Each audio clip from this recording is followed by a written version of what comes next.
Everyone, thank you very much for joining us in Expo Osaka Kansai Theme Week's Agenda 2025 Learning and Playing Session 3, Harnessing the Strength of Diverse Personalities. Hi, my name is Akiko Tsuchiya and I'll be your host for today's program. Expo 2025 Osaka Kansai organizes Theme Weeks, which are programs aimed at solving global scale issues. Theme Weeks are special initiatives held during this World Expo.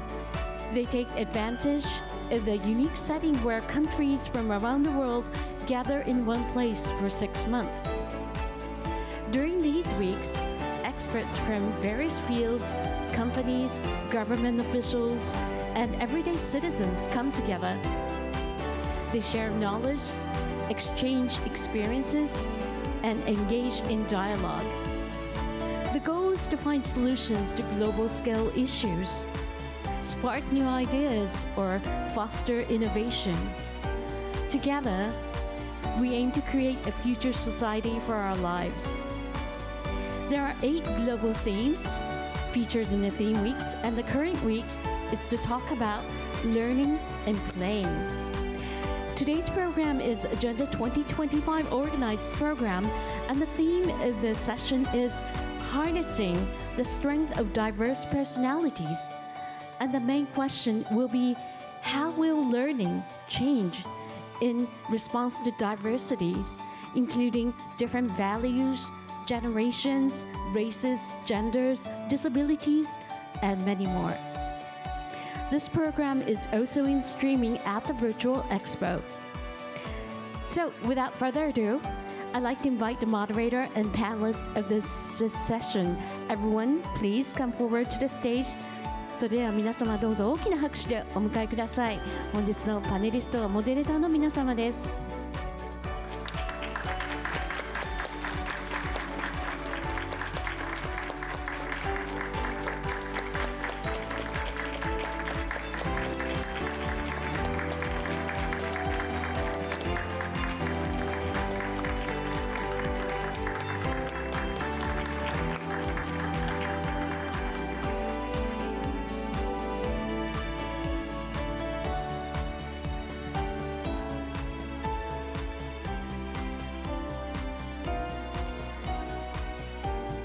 Here are today's speakers. First of all, I'd like to introduce Ms. Hanako Jimi, former Cabinet Office, Minister of State for Special Missions, member of the House of Councilors, medical doctor.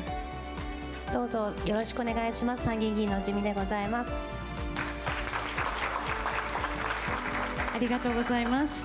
And also here's Mr. Tetsuo Goda, Director General, Higher Education Bureau, Japanese Ministry of Education, Culture, Sports, Science, and Technology. ゴーダです。どうぞよろしくお願いいたします。And I'd like to introduce Mr. Satoshi Fukushima, Research Center for Advanced Science and Technology, the University of Tokyo Interdisciplinary Barrier-Free Study Project Professor. 福島聡と申します。どうぞよろしくお願いします。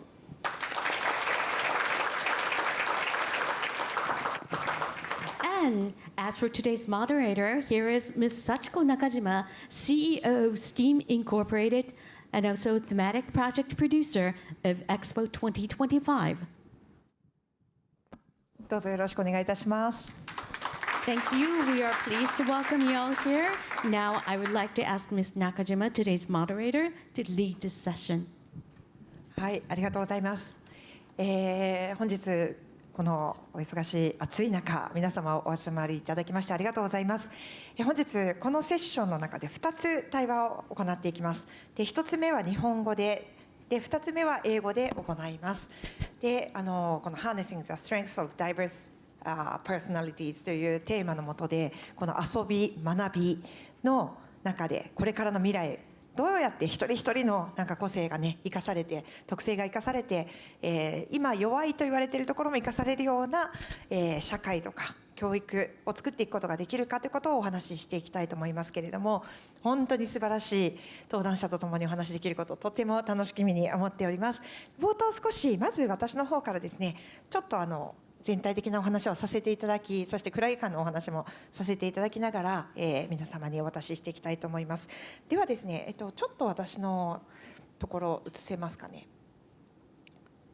はい、ありがとうございます。こちらちょっと今日ですね、皆様と少しでも双方向にやり取りできればいいなと思っておりまして、これ双方向のリアルタイムのアンケートになります。はい、ぜひ移していただきまして、そうするとおそらく今軽いテストみたいなことになっているのかなと思います。で、後ほど、質問や、ご意見をお寄せくださいと。で、基本的には匿名になります。もし名乗りたいという方は名乗っていただいてもいいかと思います。そちらで、質問とかご意見を出していただいて、で適宜ちょっとピックアップして皆さんにシェアしながら進めていきたいと思います。日本語でも英語でも構いません。はい、ということでちょっとだけ見てみましょうか。大体いけますかね。で、こちらが今、すみません、ちょっとテストとして軽い自己紹介というのにしてみました。もしテスト的に入れられる方で、後ほど今日は自己紹介にあまり時間使いませんで、すぐさま次の質問意見というところに移っていきたいと思います。誰か一人ダミーでも、クラゲ館の女将から届きました。クラゲ館の女将、重度なね心身障害ある、子どもたちとかをずっと見られてきた株式会社ノーサイドの中西さんからだとすぐ分かるのでご紹介をついでにしましたけれども、クラゲ館ではね車椅子のアテンダントをはじめいろんな人たち関わってもらっています。はい、なので、はい、ありがとうございます。このような形で皆さんの自己紹介が届いています。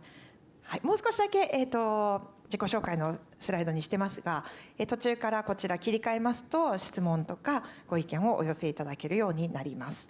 はい、では、軽くちょっと少しだけ私の方からもお話しさせていただいてから進めたいと思います。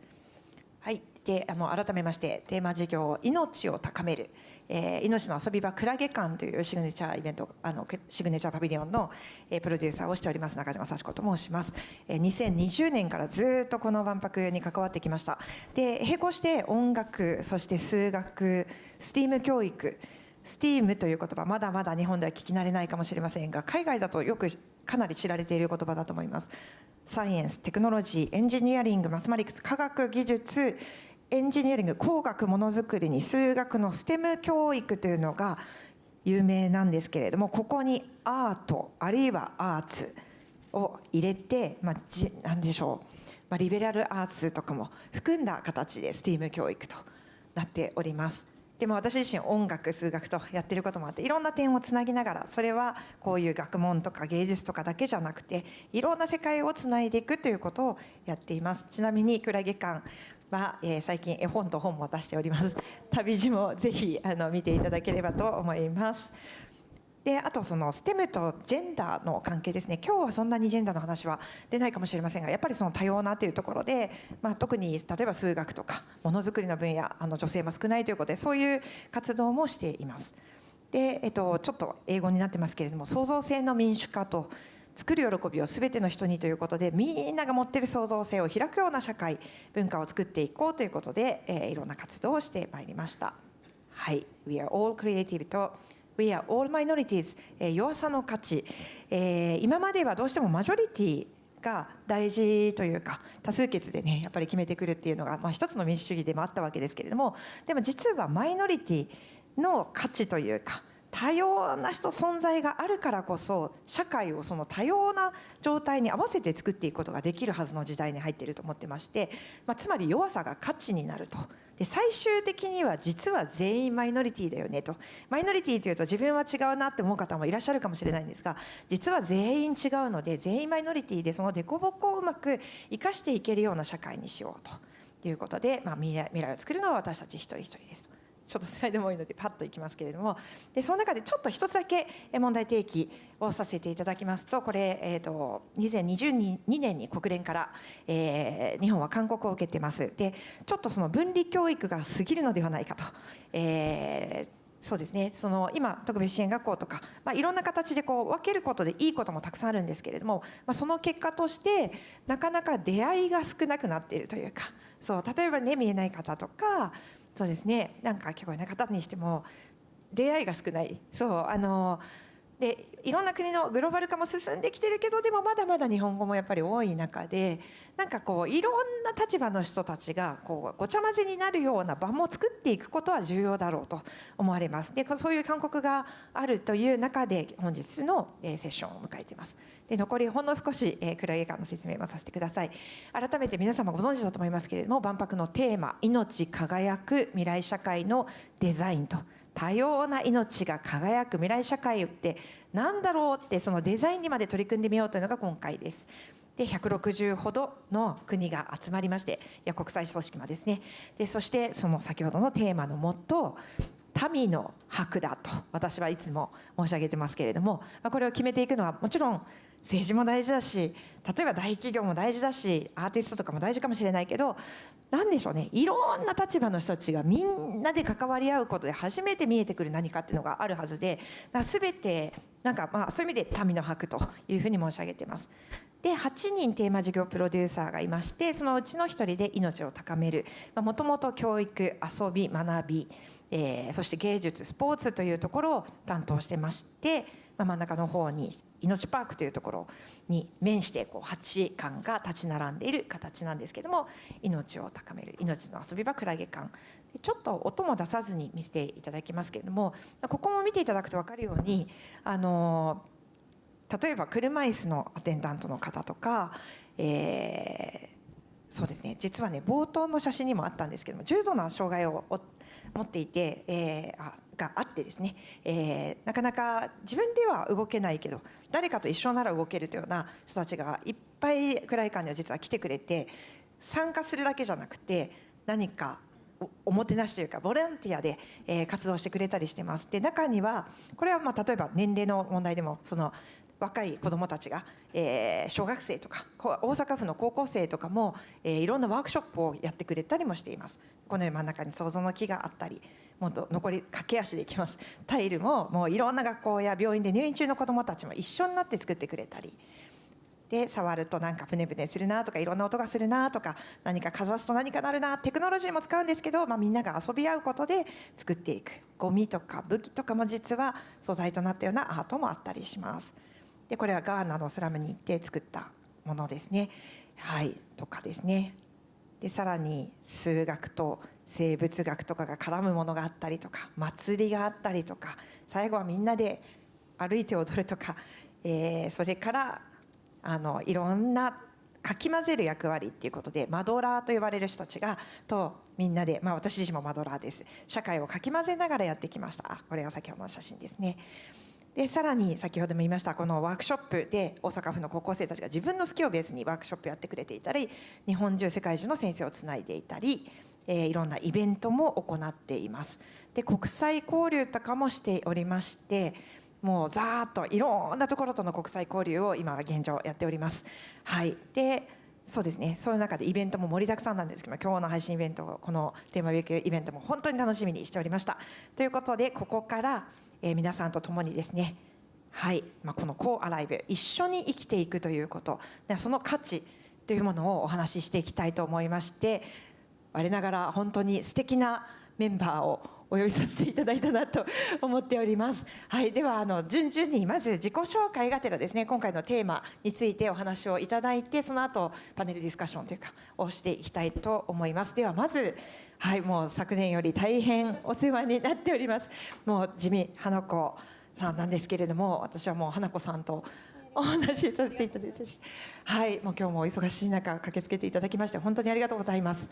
こちらこそありがとうございます。素敵なお招きをいただいて感謝しております。もう絶対にこのトークには地味花子さんにいらしていただきたいと常々思っていましたので、ありがとうございます。はい、ということで、じゃあ、ではそれでは自己紹介方々ちょっとお話をということで、初めまして地味花子と申します。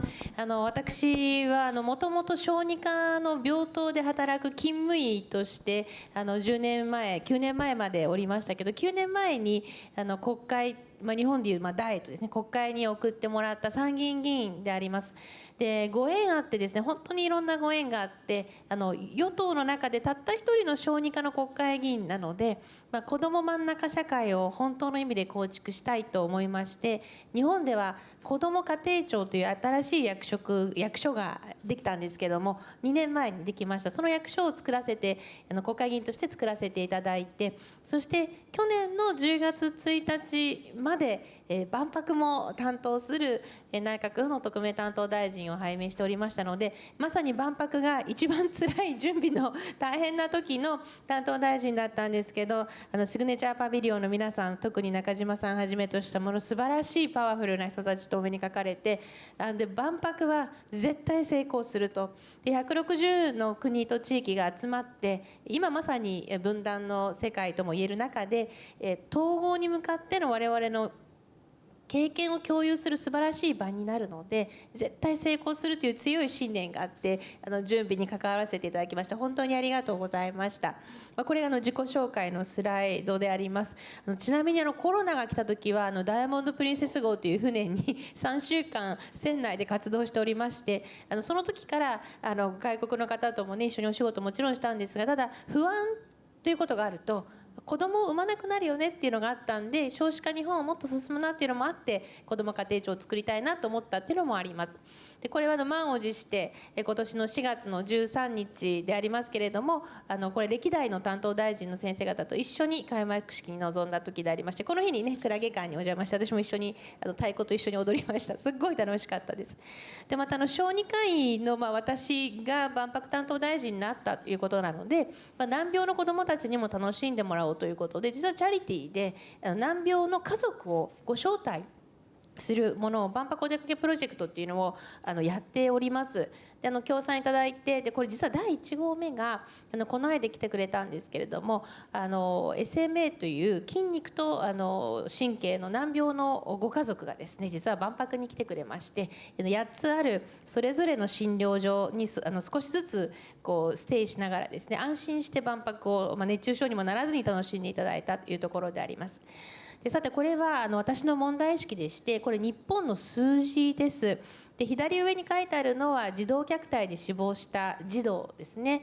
でこれでまた右側とかがですね、日本はOECD 諸国の中でも一人親の特に母親に親権者がある場合は半分が貧困家庭になるんですね。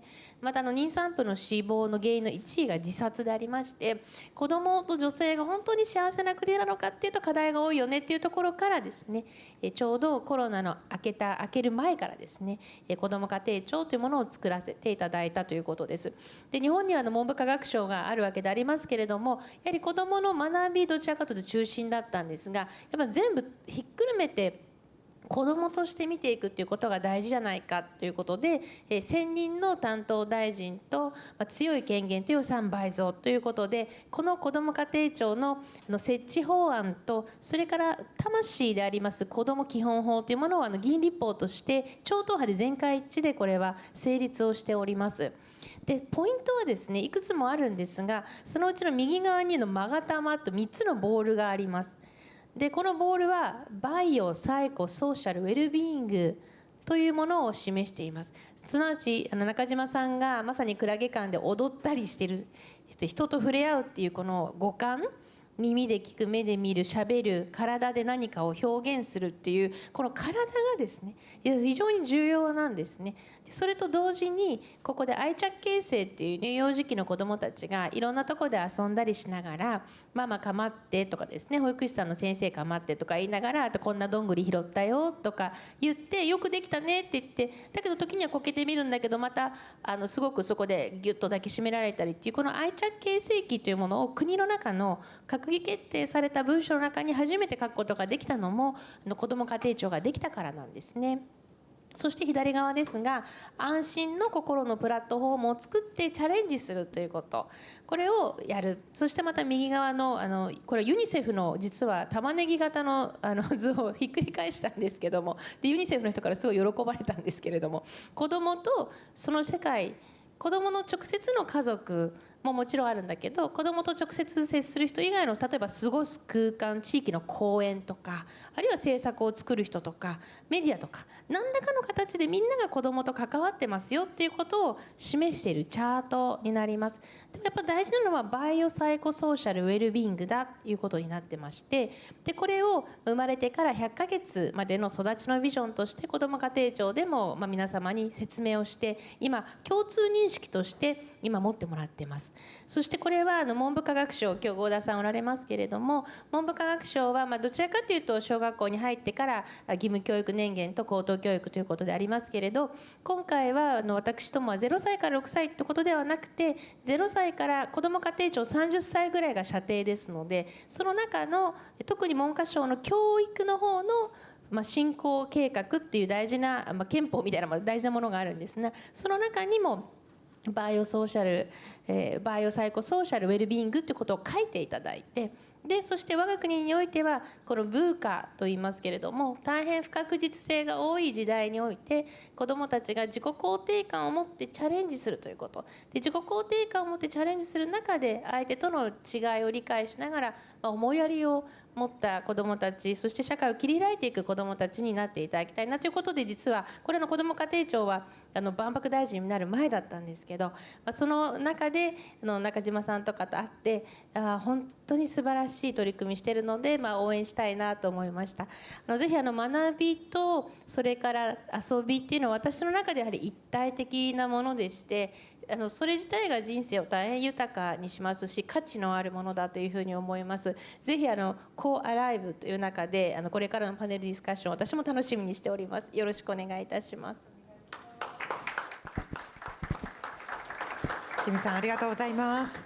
ありがとうございます。クラゲ館でも実は入院中のね子どもたちをつないで一緒にものづくりしてお互い見せ合ったりとか、顔なかなか難しい子はアバターであったりとかで、クラゲ館のみならず、例えばイタリア館とか石黒さんのところとかもイタリアの子どもたちも実はそういうのをやられているということで、そういうね、だからもう万博に限らずこういうことを一回できるとね、普段の学校とかでもできるのかなと。そうですね、今回もつながり合うってことをもう一体体験するってことがとても重要だと思うので、これを成功体験としていろんなことを自由に発想できるようになるといいですよね。そうなんです。ということでぜひよろしくお願いいたします。よろしくお願いいたします。ありがとうございます。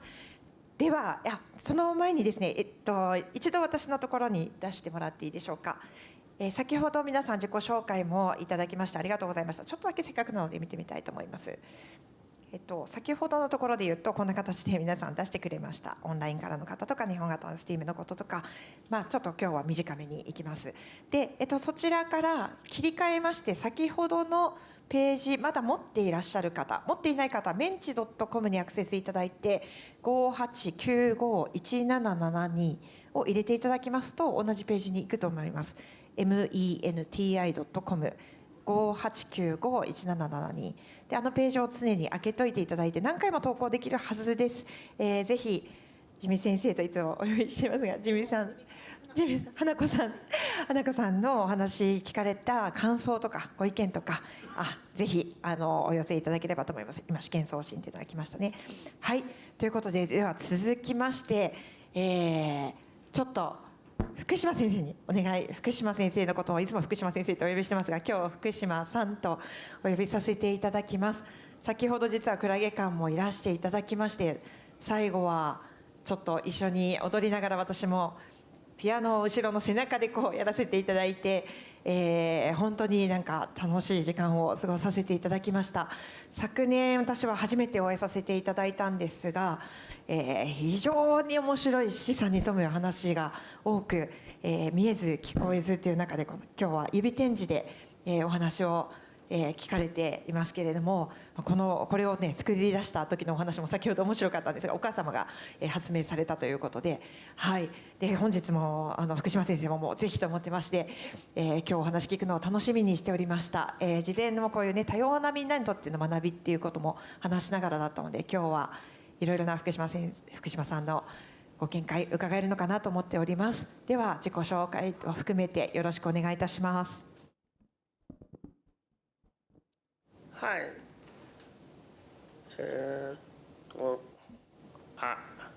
これで入っていますか。私、自分の声が聞こえないので、うまく入っていない場合は、横の通訳さんに伝えていただきます。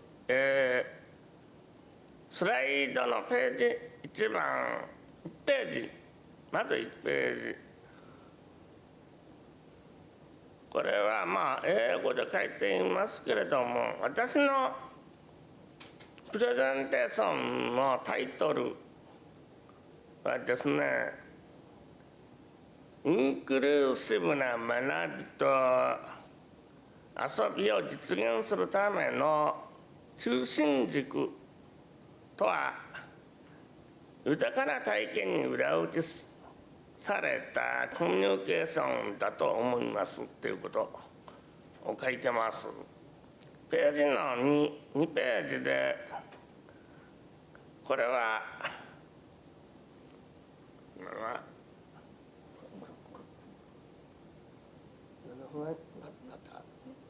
おかしくない？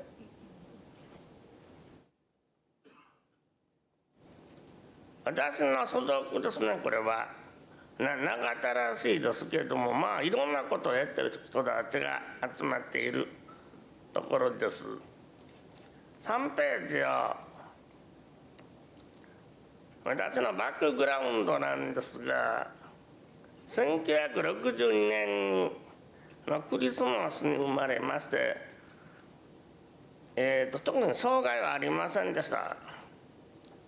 ところが9歳の時に目が見えなくなって、18歳の時に聴力がなくなって完全な盲ろさになりました。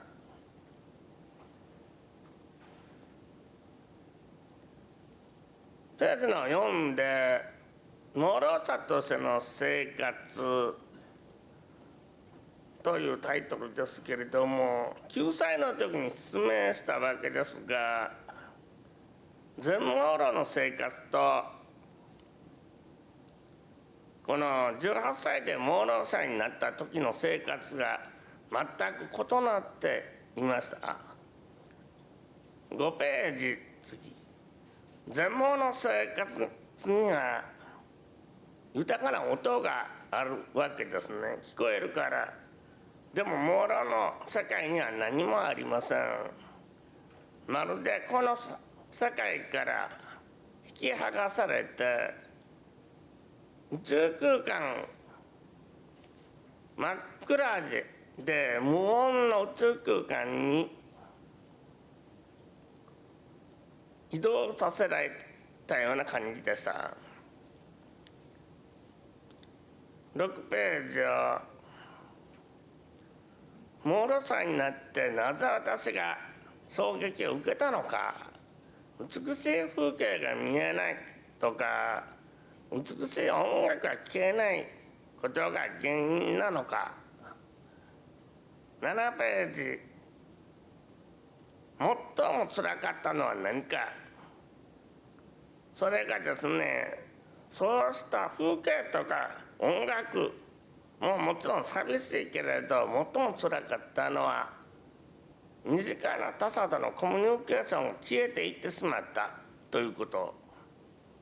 8ページ、じゃあそこからどうやって解放されていったか。解放のプロセスは3つの段階があったと思っています。9ページ、第1の段階はろう者にとっての適したコミュニケーション、時には新しいコミュニケーションが必要だということ。私の場合は指点字という新しいコミュニケーション法を母親が思いついたので、それが私のメインの方法になりました。第2の段階はそうした新しいコミュニケーション方法を用いて身近な他者と実際にコミュニケーションを取るということです。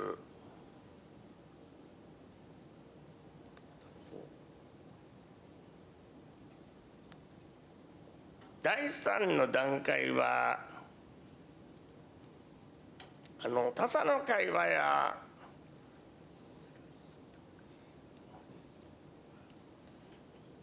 すみません、11ページに11ページで第3の段階が他者との会話や周囲の様子をリアルタイムで伝えてくれる通訳をするという支援がなされたということを、それで解放されたというのが私の経験です。12ページで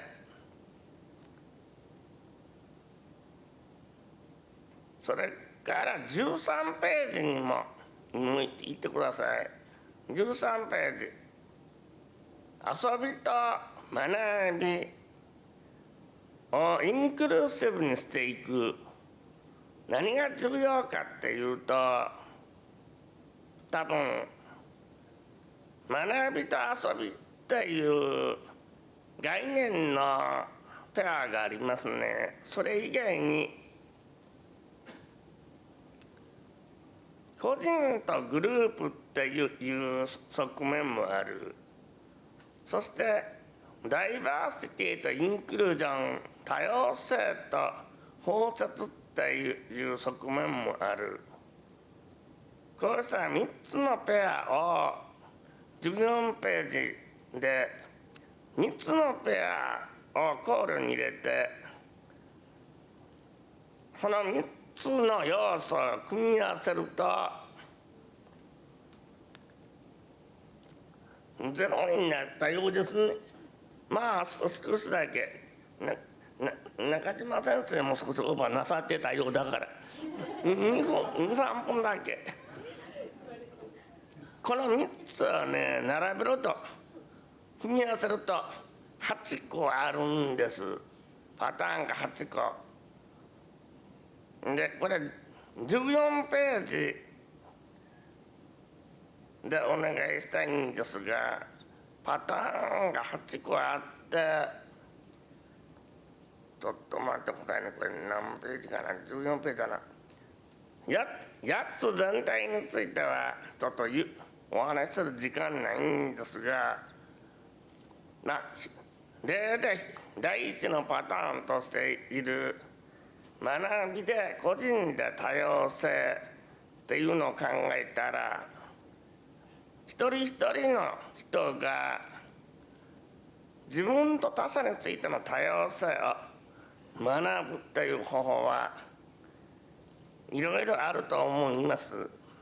で、このパターンを考えていくと割とイメージしやすいものもあると思います。難しいのもあって、例えばそうですね、パターンの5、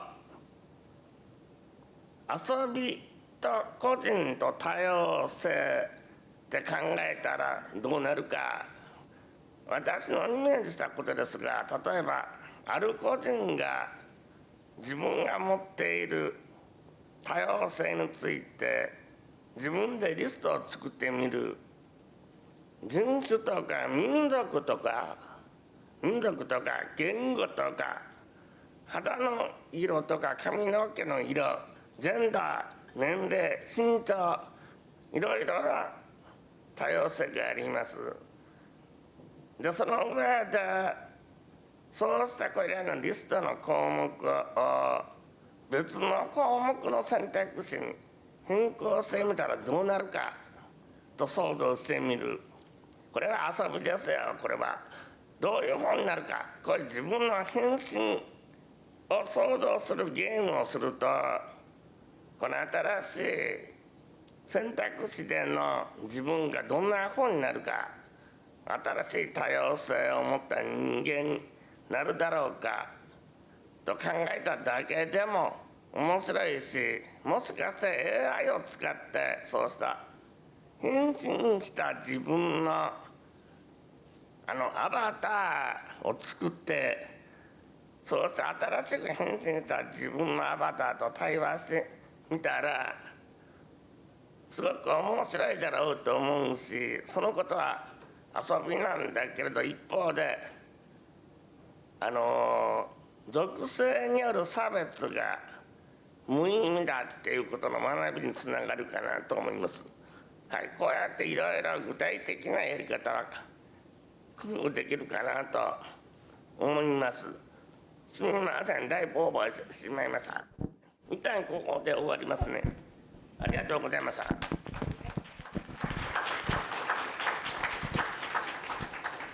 ありがとうございます。なるほど。いや、面白いですよね。最後の8通りのところで、でもいろいろ考えられる。でも今ねおっしゃったように遊びっていうところなんだけど、それは学びにもまた転じるとか、あとやっぱり何よりそのコミュニケーションが失われたことでの孤独っていうところのお話もすごくなるほどなと。でよく先生は音楽とかっていうだけじゃなくて、やっぱりその言葉っていうもので、その言葉もなんか詩のような言葉をよくお話しされるんですけど、本当に素敵だなって思っていまして、もっともっとお話聞きたいんですけれども、この後また後ほどに伺いたいと思います。ありがとうございます。はい、では続きまして、やはりここに文科省の方にもいらっしゃいただきたいなと思った時に、もう長らくお世話になっています。特にシスティの時には、そうですね、まさに多様なみんなにとっての学びの在り方っていうようなことをいろいろ議題としてもお話をさせていただきました。文科省でもですし、文化庁でも大変お世話になってまいりました。もう本当にいつもなんですけれども、私にとってはすごく大事な方で、今回もこうして合田哲夫さんにいらしていただきたことを本当に感謝しております。では合田さんの方からも自己紹介とともによろしくお願いいたします。今ご紹介をいただきました文部科学省の合田と申します。私は自見大臣と福島先生のお話を踏まえて、こういう学びを実現するには我々があるいは社会がどういうふうに変わっていく必要があるのかということをちょっと軸にお話をしたいと思います。で主たる問いはですね、ダイバーシティ、多様性とそれからクオリティというものはトレードオフ、ニーズ相反かということであります。私は1992年に日本の文部省に入りまして、2008年と2017年の学習指導要領というものの改定に携わりました。でその間を通じて強く感じておりますのは、150年前ですね、日本は封建的な身分社会からですね、近代的な産業社会に展開するにあたっては、日本の学校教育システムを記憶力と根気があれば自分の親の職業を乗り越えられるという仕組みにしていったわけです。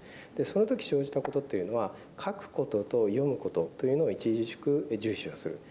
それから正解には必ず問いには必ず一つ正解があるという正解主義に陥る。それからダイバーシティを小さくして多様なものを排除して同一性を高めて、その中で子どもたちを競わせて、そしてその教育の質の改善を図ると。つまりダイバーシティとクオリティというものはニーズ相反だという発想があったというふうに思います。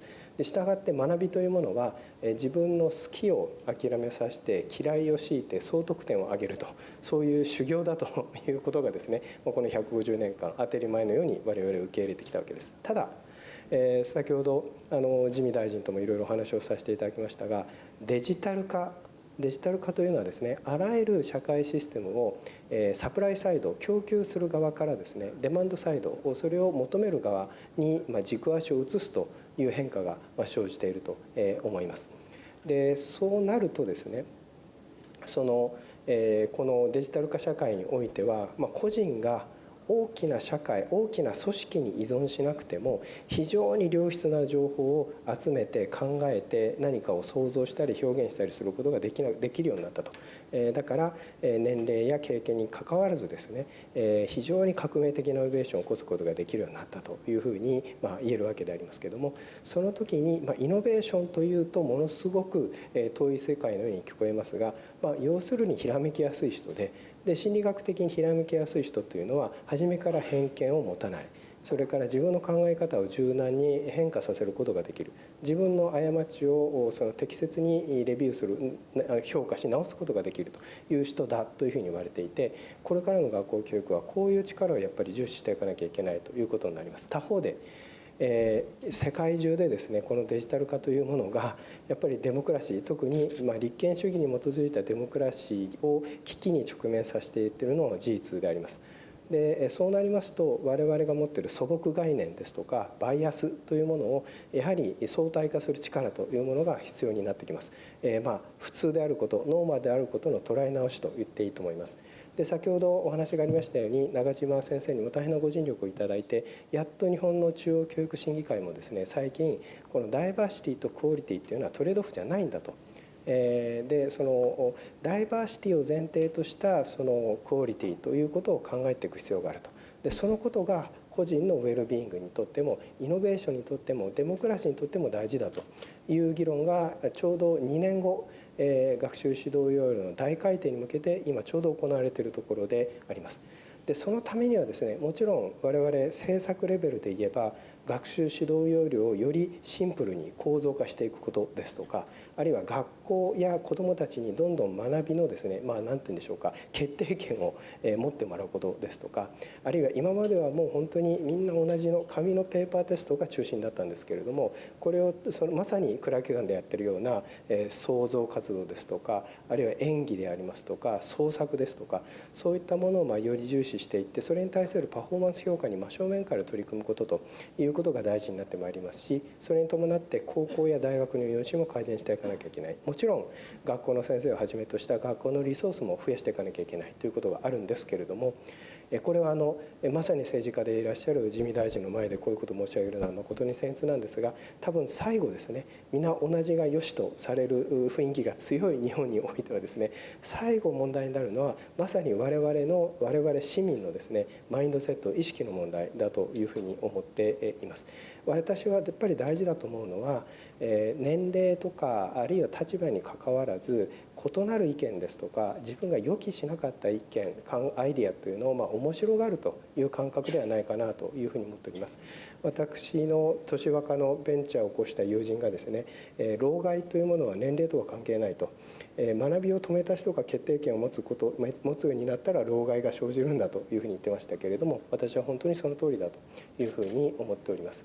高名な経済学者の岩井勝人さんが、日本は180年間ですね、80年間曲がりなりにも近代的なデモクラシーが機能してきたと。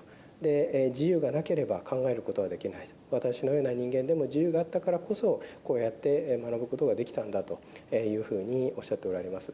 私自身はこの80年間のこのフリーダム、自由というのがですね、もう日本の教育をダイバーシティ with クオリティと、あるいはそのダイバーシティを前提としたクオリティというものに転換していく上でですね、この80年間のフリーダム、自由というのが最大のアセットだというふうに私は思っているところでありまして、今日は自見大臣という政治家の国民の代表、それから福島先生、そしてその中島先生という方とこういう話をさせていただけるということは、私としては大変光栄に思っております。私の方から以上でございます。ありがとうございました。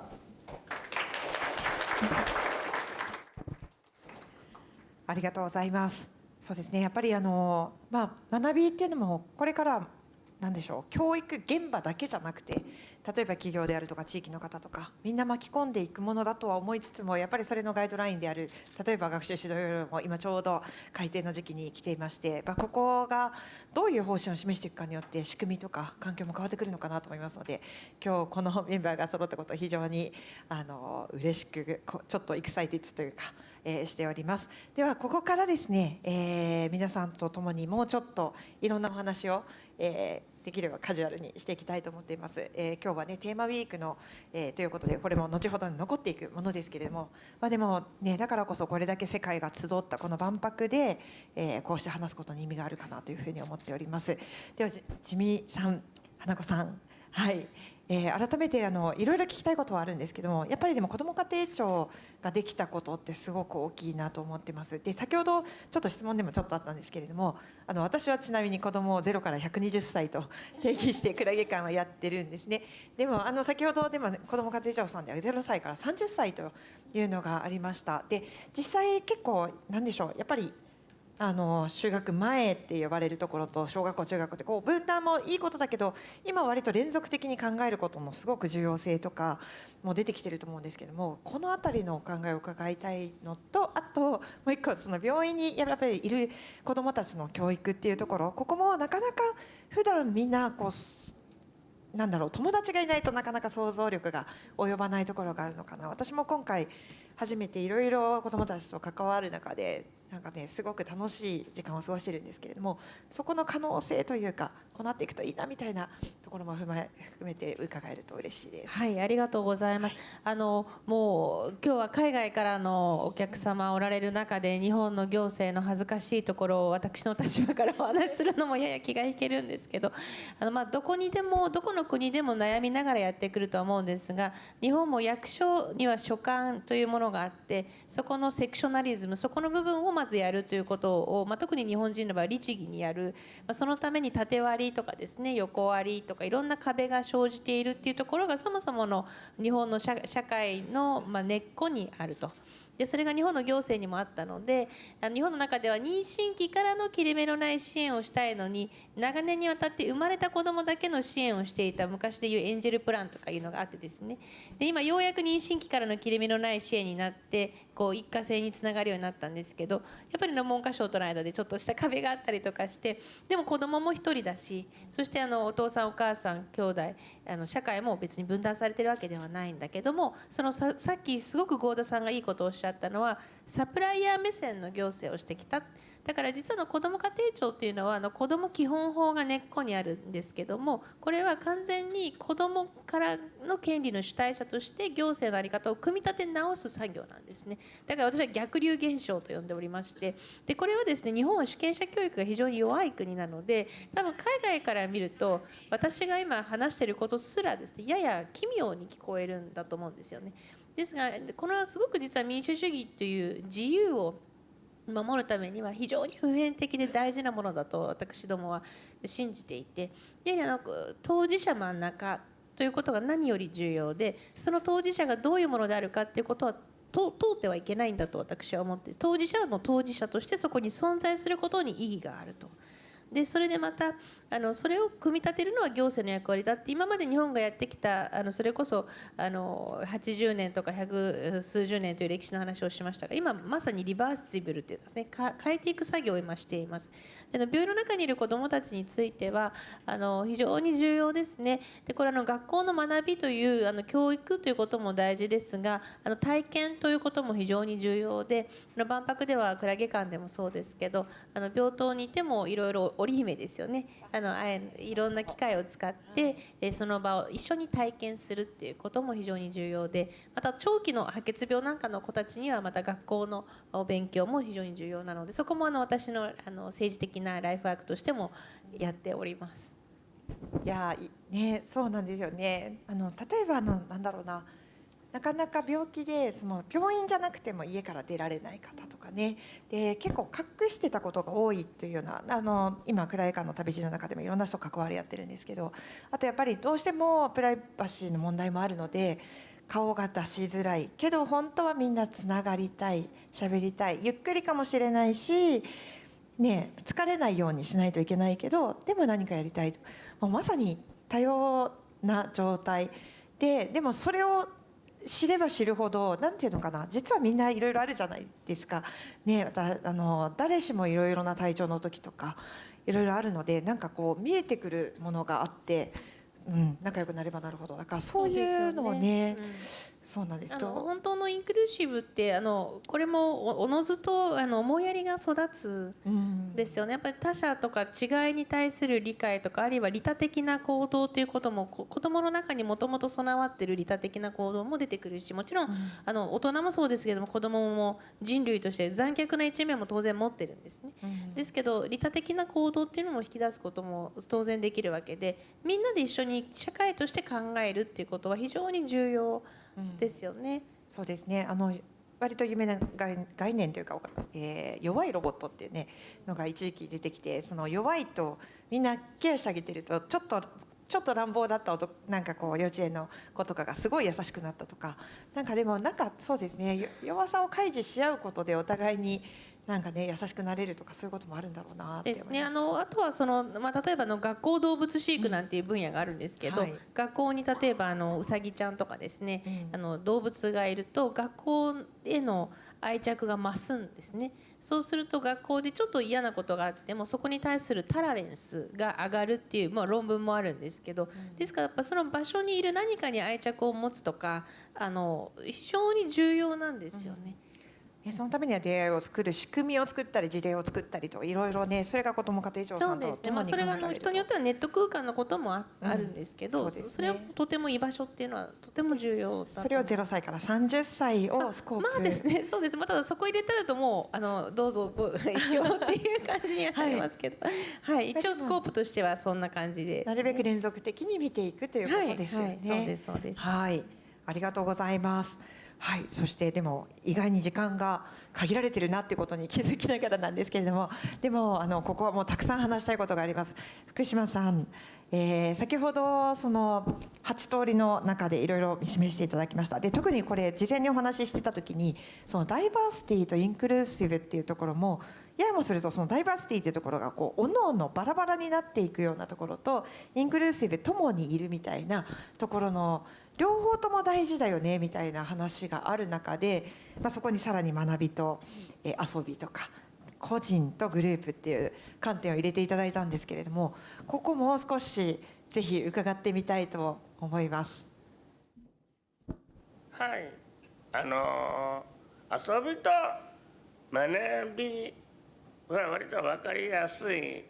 だけど対立するものじゃなくてすごくつながっていると思います。個人と集団っていうのも言葉は分かりやすいですが、グループですね。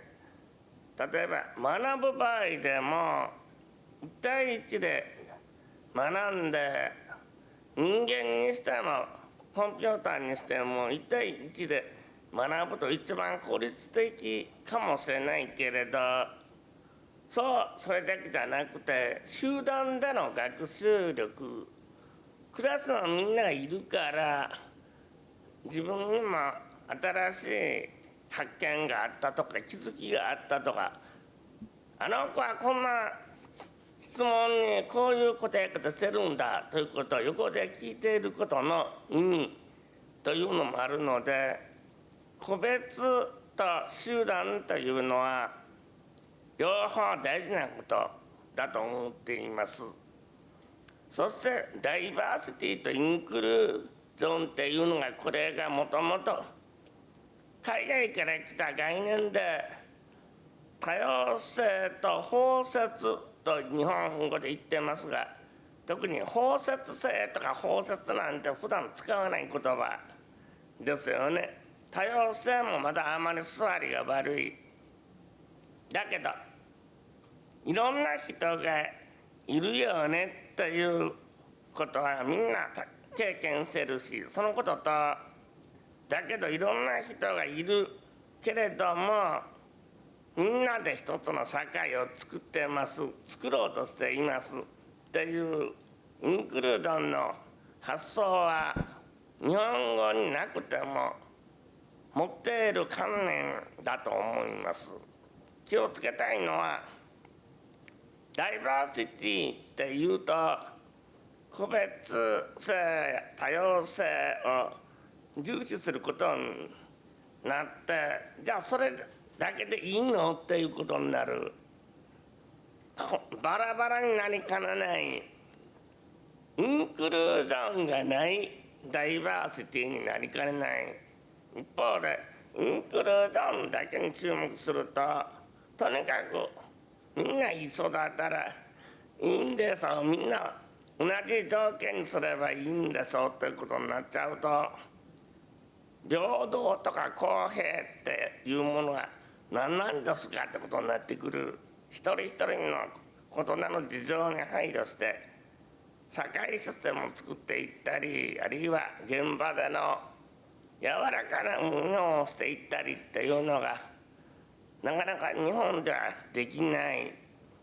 つまりダイバーシティとインクルージョンは実はどちらも対立していて緊張関係がある。なんだけど緊張関係がある概念だけど、その両方が補い合って補完的な関係にある。それをどうやって具体的なシステムの中、制度の中で実現していくか、それを考えるということが大事で、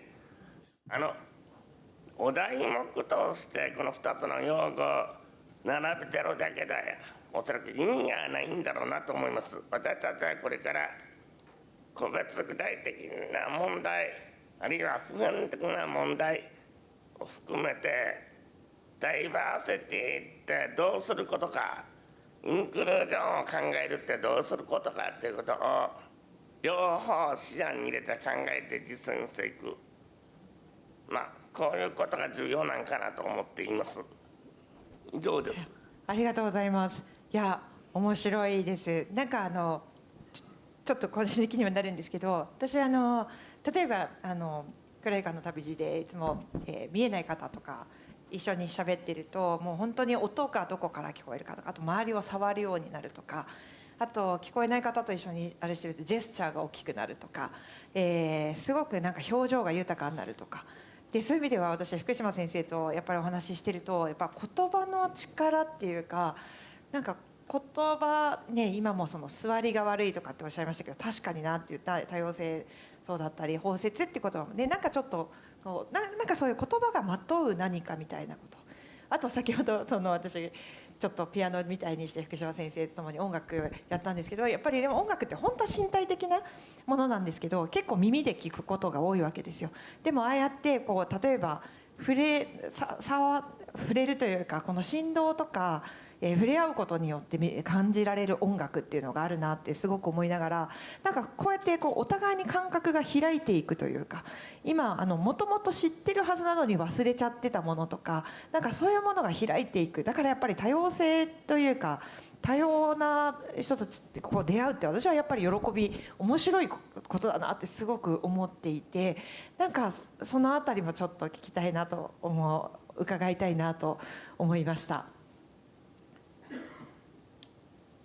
でもいいんですか、あと10分しかないじゃあこの一言だけ、触れることって大事だと思います。たまたま別の研究会での議論で、最近の研究で視聴覚、目と耳からの情報だけ刺激が肩で、それ以外の感覚、例えば触れるっていう感覚が不足すると、人間の孤立感が、ロンリネスとしての孤立感が増大するという研究結果があるという話が紹介されていて、逆に言うと手で触れることによって安心感が増す。例えば病院で言うと、ジミー先生なんかはよくご存知でしょうが、例えば胃カメラの検査をするときにかなり苦しくなって吐きそうになったりするけど、先生がですね、先生がやってるときに看護師さんがこう、例えば背中をこういうふうに触ったり軽くタップしてくれたりする。そうそれが不思議にその接触が安心につながるんです。これ私最初触られた時にどうされるのかなと思ったけど、リズミカルに叩かれたり撫でられたりすることで安心感が出てきて、吐き気が抑えられるってことが実体験して、多分そういうこと病院ではたくさんあるんだろうなと思います。もともと手を当てって日本語では手を当てるというところに関係があるって聞いたことがありますが、痛いところにはどうしても手がいっちゃう。お腹痛いとお腹触るとか。なので接触っていうすごく触覚がプリミティブだけど、それだけに人と人がつながって安心できるという感覚だと思いますので、大事だと思います。はい、とりあえず。はい、ありがとうございます。本当はね、聞きたいことがたくさんある感じなんですけれども、はい、じゃあ続いて、でも時間が確かに押してきてるなという思いながらですけれども、合田さん、今でもちょうど福島さんがおっしゃったようなその多様なあり方、それからダイバーシティとインクルージョンがもう緊張関係にあると、だけど両方とも大事であると。でも私はこれなんか解というかあるような気がしていて、昨日もちょっとお話ししたんですけど、奥井の建築家小堀哲夫さんが、なかなか働けなくなった大人の人たちに向けて作った場で、すごく開放的な場とすごく閉じた場と少しだけ空いてる場とか、天井が高い場所低い場所、いろんな場を作ることで自分がだからある意味で場も選び取れる。それは多分活動も選び取れるとか、今の気持ちに合わせて集団である時個人である時その集団も大きい場合もあれば3人ぐらいのこともあればとかあると思うんですけど、なんかそういうふうに場も含めてですね、いろんな社会の仕組みっていうものをその緊張関係にある間みたいなもの両方大事にしながら作っていくことができる時代に入っていて、今多分文科省さんもそれをテクノロジーも使いながらで、あるいはそのテクノロジーだけじゃなくて今みたいに例えば触るとかアナログな空間とかも使いながら模索する段階なのかなと私は勝手に思ってまして、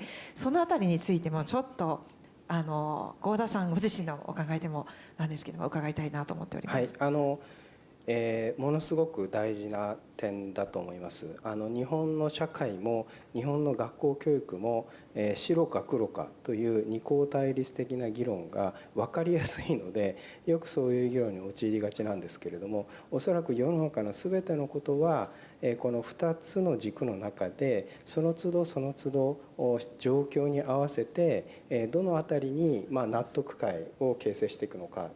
で、ジミー先生の前で恐縮ですが、やはり政治家はこの社会のシステムの中でそれをいつも常に模索してで妥当な判断を見出していくってことをやってらっしゃるんだと思うんです。ただその判断というのはやっぱり原理原則が必要だと思っていて、私は非常に大事な原理っていうのは先ほどジミ先生の文章の中に子どもの権利と尊厳という言葉がありましたけど、まさにやっぱり尊厳ディグニティっていうのがやっぱり大事だと思うんですよね。だから多様性っていうのがなければディグニティっていうのは絶対成立しませんが、他者のディグニティを損なうということがあってはならないという意味にはやっぱり包摂性っていうのはやっぱりどうしても必要で、その中でやっぱり我々はものを考えていくっていうそういう思考をですね、我々はやっぱり慣れていく必要があるし、さっき自見大臣が日本は主権者教育が不十分だっていうのは全くその通りで、その主権者教育の最後の重要なコアっていうのはまさにそういう二項対立の議論を乗り越えていくというそのなんていうんでしょうかね、発想なり作法なりといったものが大事なんじゃないかと思いました。なんといっても私はやっぱり福島先生とこういうコミュニケーションが図れているっていうこと自体を私は多くの人に知っていただきたい。特に教育者の方々には知っていただいて、こういう中でもこうやって議論というのは議論の土俵というのは成立しているし、対話をするし心も触れ合うんだよ、言葉も重なるんだよということをぜひ多くの人に知っていただきたいなと心から思います。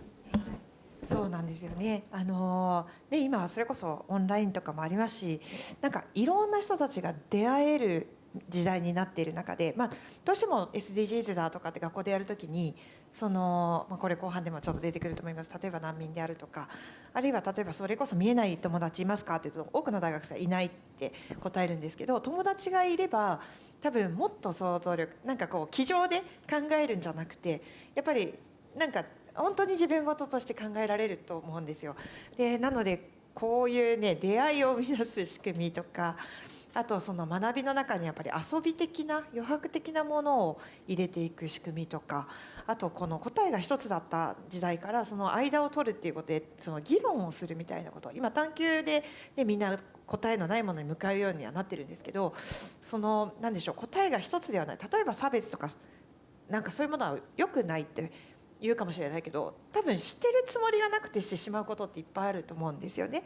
いじめとかでもそうかもしれない、いろんなことがそういう時にやっぱりこの対話ってこともすごく大事なのかなと思うんですけど、そこについても少しだけ伺ってもいいですかね。はい、全くおっしゃる通りだと思います。だから何と言ったらいいんでしょうかね。私自身は個人的には、学校っていう場は大人も子どもも安心して失敗できる場所だと思ってるんです、なんとなく失敗しちゃいけないとか、大人は常に正しくなきゃいけないって思ってるところがあるんですけど、そうじゃなくて、壊しては作り壊しては作りっていう時に何よりも大事なのはやっぱり対話と共同だというふうに思ってますので、その安心感はやっぱり子どもにとっても大人にとっても、生涯通じた、まさに自分にとって大事な基盤になるんだろうなというふうに思っています。そういう意味で学校の中でも議論するとか、そういう、それが間違ってる正しいとかじゃなくて、まずやっぱりやってみるっていうことがすごく、先生方もねいろいろそういう意味では先生方なんてもっと失敗できないと思われていることが多いけど、先生方にとってもある意味で失敗したり自分の思っていること感じていることを言えてっていう、そういう先生にとっての環境も作っていくことが多分大事なんでしょうね。はい、ということで、でもこの前の回も結構伸びたって聞いてるのであれなんですけれどでもそろそろちょっとでもまとめに入らないといけないかなと思っております。本当にいろんな問いとかもいただいているんですけれども、例えばね本当に学ぶ気にそもそもなれない時はどうするんだとか、他にもねいろんなことは来てるんです。でも、もう最後のメッセージとして、皆様のお立場のところからですね、あるいは個人としてでも構いません。これからまさにこの Harnessing the Strengths of the Diverse Personalities というテーマ、多様なそういう特性が生かされるような社会を作っていくにはどうしたらいいかというところで、一つ何でしょう、聞いている方々へのメッセージとか応援も含めてちょっといただければと思います。では花子さんよろしくお願いいたします。ありがとうございます。難しい時代になってきたなって本当に思いますね。自分自身のまず自己肯定感をしっかり、乳幼児期から持って、そして自分の考えというものがある程度おぼろげながら見えてくるその過程でですね、自分と違うものに対しての理解を深めていって、そして少し年齢が上がるとそれが相手を受け入れるために忍耐も必要だということも学ぶんですが、どっかで自分自身がコンフォタブルだって感じるその境界線というのも非常に重要で、自分を守るっていうことも成長過程で学んでいって、でそれが私は今政治という場面に身を置かせていただいていると、国と国との関係みたいなところも含めて、お互いのその土地にある文化、その土地にて培ってきた歴史っていうものを尊重し合いつつも、しっかりとした対話をするということも政治という立場からはすごく重要だなと思ってるんですよね。ですが日本の場合はやはりその主語に私がっていう愛がない。日本文学っていうのは日本語っていうのは私っていう主語を言わなくても察してくれるっていうのは多分世界中そんなにないと思うんですね。で八百万の神がもともとあったり農耕文化だったりして、ちょっとその西洋社会との発展の過程が違うんですよね。ですがそんな私たちのその文化ももちろん非常に重要なものとして尊重しながらも、やはりこの愛っていうですね、私はこう感じるっていうのも非常にやっぱり重要で、そこを認めながら民主主義というものの中でやはり自由の価値っていうのはなかなか難しいって最近本当に思うんですけれども、こういう時代だからこそ今一度私たちの目の前の困難をどう知恵を出し合って乗り切っていけるのかっていうのはまさにですね、今日のテーマウィークもそうですし、万博そのものが持つ価値っていうのは本当にここにありますので、互いにつながり合いながら平和が持つ価値、対話をする価値っていうものを諦めないということもですね、私たちに課せられた一つのタスクなのかなというふうにも思います。ありがとうございます。本当にね、もうジミーさんはいつもこう開いて来ていただいてそうなんです。で、ね、今おっしゃったように万博もそうだし、子ども家庭庁も何でしょう、答えがあるわけじゃなくて、みんなで作っていくというか、いやそこにね、みんなでこうそうですね、いろんな具体的なこともしながら、それをまた抽象的なモデルとか仕組みにしながら、行ったり来たりしながらなのかなというふうに思いました。はい、ということで、本当にありがとうございます。では続いて福島さん、ぜひ最後に一言いただければと思います。コミュニケーションあるいは対話がやはりいろんなことの中心軸だと思います。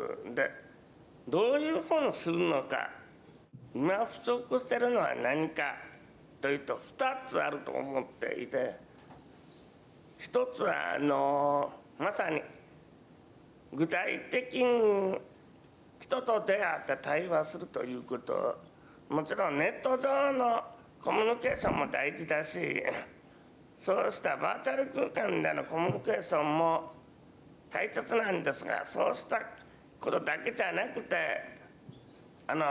目の前にいる人とコミュニケーションするということ、もしかすると喧嘩になって殴られるかもしれないけれど、意気投合してハグし合うかもしれない、握手できるかもしれない、そういう意味で物理的にあるその時間と空間を共有するというのはすごく大事だと思っています。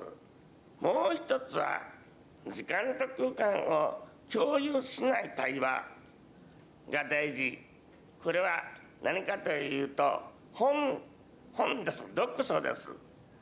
本を読むことによって今ここにはいない昔の人だけどすごいことを考えていた人がいる、あるいは今の人だけど日本では到底会うことができないような人だけどやはり素晴らしい世界をイメージしている人とか、そういった人がいる、そういう無限の広がり、そもそも無限のそもそも広がりの人たちと出会うということ、この現実の今ここで会うっていう人との出会いを大事にすることと、時間の壁を越えて、空間の壁を越えて、私たちの歴史的な遺産やさまざまな場所で今考えられていること、感じられていることを本を通して読むということ、この本の中にはさまざまなメディアも含まれていますけれども、文字を通して読むことはすごく大事だなというふうに思っています。はい、以上です。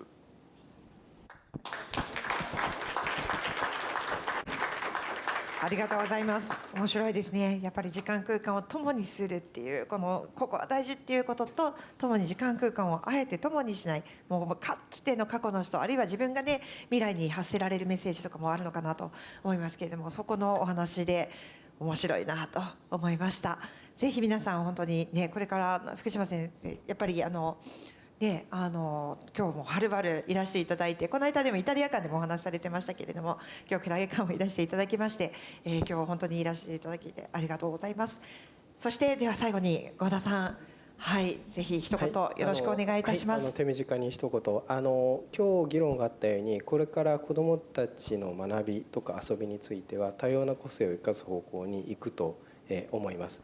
でその際に子どもたちは他方で多様な個性が大事だよという大人が本気で序列意識や成功体験を乗り越えて異なる意見やそれから思いよらぬ意見アイデアを楽しんでるかどうかっていうのをじっと見ています。そこに欺瞞が含まれていると多分子どもはそうはならないと思います。でこれ私自身もそういうふうにいつも自問しているところですが、今日は私は本当に何度も申し上げますが、福島先生との対話と福島先生がおっしゃっていること、あるいはジミ先生という立場が違う方との対話っていうのを本当に楽しませていただきました。そういう意味においてはやっぱり万博っていうのは本当に大きな可能性があるんだなということを心から感謝を申し上げまして、私はお礼の言葉といたしたいと思います。どうもありがとうございました。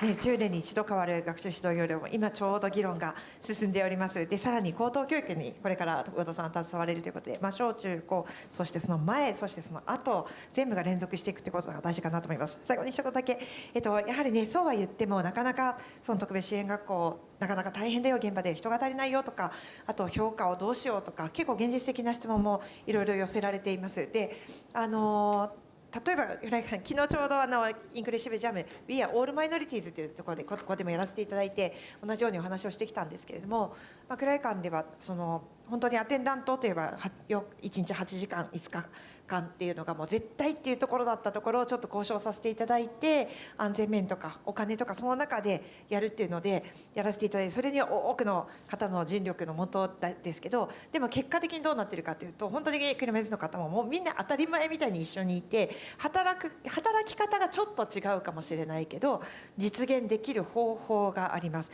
でこれはなんていうのかな、だからこれはこの時この状態だったから、でもやっぱりいろんな心理的なものとかあると思うんですね。でだからすごく一概に簡単にできることではないんだと思うんですけれど、やっぱり具体的な事例が出てこないとなんかどうしても机上の空欄になってしまうんだろうなどで、しかも楽しくないといけない。であと疎外感ですね。やっぱりなんか多様性って言われて自分はマイノリティじゃなくてマジョリティだから受け入れられてないと思っている方も多いからこそ今世界中でいろんなことが起こっているのかなと思うんですけれども、最終的に全員がマイノリティであると、誰もが受け入れられていくっていうことがすごくやっぱり大事なんだろうなと思うので、その具体例をですね今日はお話をしてるんですけれども、ここから本当にいろんなことを進めて行きたいですし、それが私たちここの上にいるとかじゃなくて、多分ここにいらっしゃる皆さんともですねいろいろお話をしながら、あるいはこれを未来で見てくれる皆さんとも話をしながら進めていけるといいのかなというふうに思っております。改めまして本当にこんな素敵なジミさん、後藤さん、福島さん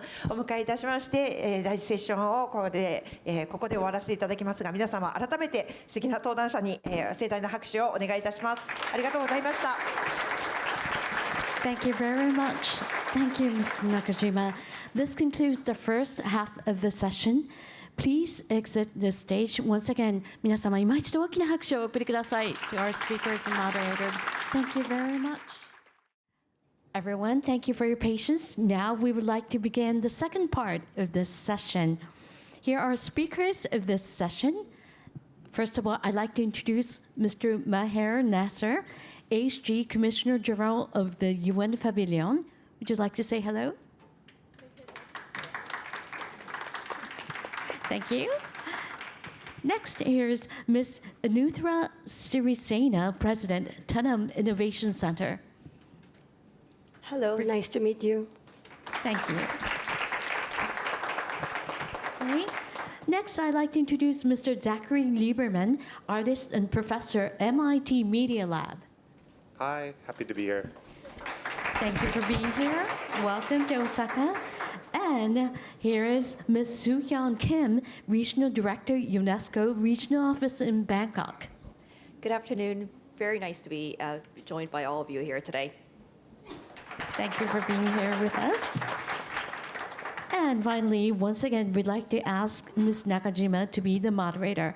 I will hand over the microphone to you. Thank you very much. Again, from here, we would like to present in English. And I was really excited to have the first session, but as for the second session as well, I'm so excited and honored to welcome you all here. Yeah, thank you so much. And first, again, I would like you to join the kind of the mutual connection. So could you please share my slide? Yes? Can you? Okay, thank you so much. Again, if you were new here, please scan it. Then you would go to the new slide of question and ideas and feedback for the latter half sessions, second session. So when you have any kind of ideas, questions, please put anything. And I will, as the time is limited, we cannot answer all, but I would like to refer to it and yes, and have some more ideas on that. Thank you so much. And again, I would like to present myself a little bit first. Yes, maybe within 6 minutes this time. Okay. So again, I'm a musician, mathematician, and a STEAM educator, and yes, and have been doing a journey with the Kurage Jellyfish team so far to kind of build a playful, inclusive society and educational systems. Yeah, and yes, and so our mission is democratize creativity. And actually, I was in New York I've been in New York for 2 years, and I actually enjoyed really a lot of the intersection of art and technology and science, mathematics, yeah, STEAM itself. I went to ITP, which is a graduate program of NYU, and there were many diversified people, and I enjoyed what is AI or AR. AI or AR is not just a concept; it's the kind of the creative tool, like a musical instruments, to make something new, and it was really fun. Maybe I can skip this, but so in Jellyfish Pavilion as well, there are many technology, but it's like a playful tool. So yes, for me, New York it was really fun, and it meant a lot. And in the today's world, I think in Japan, there were not that much trend of this maker movement, but in the world, I'm pretty sure that it really was there and still there, because of the digital revolution, people thought that, okay, I can make something, and we can be the engineer, or we can be an artist based on many kinds of technology. We can make something. And that kind of a maker movement was really interesting. And I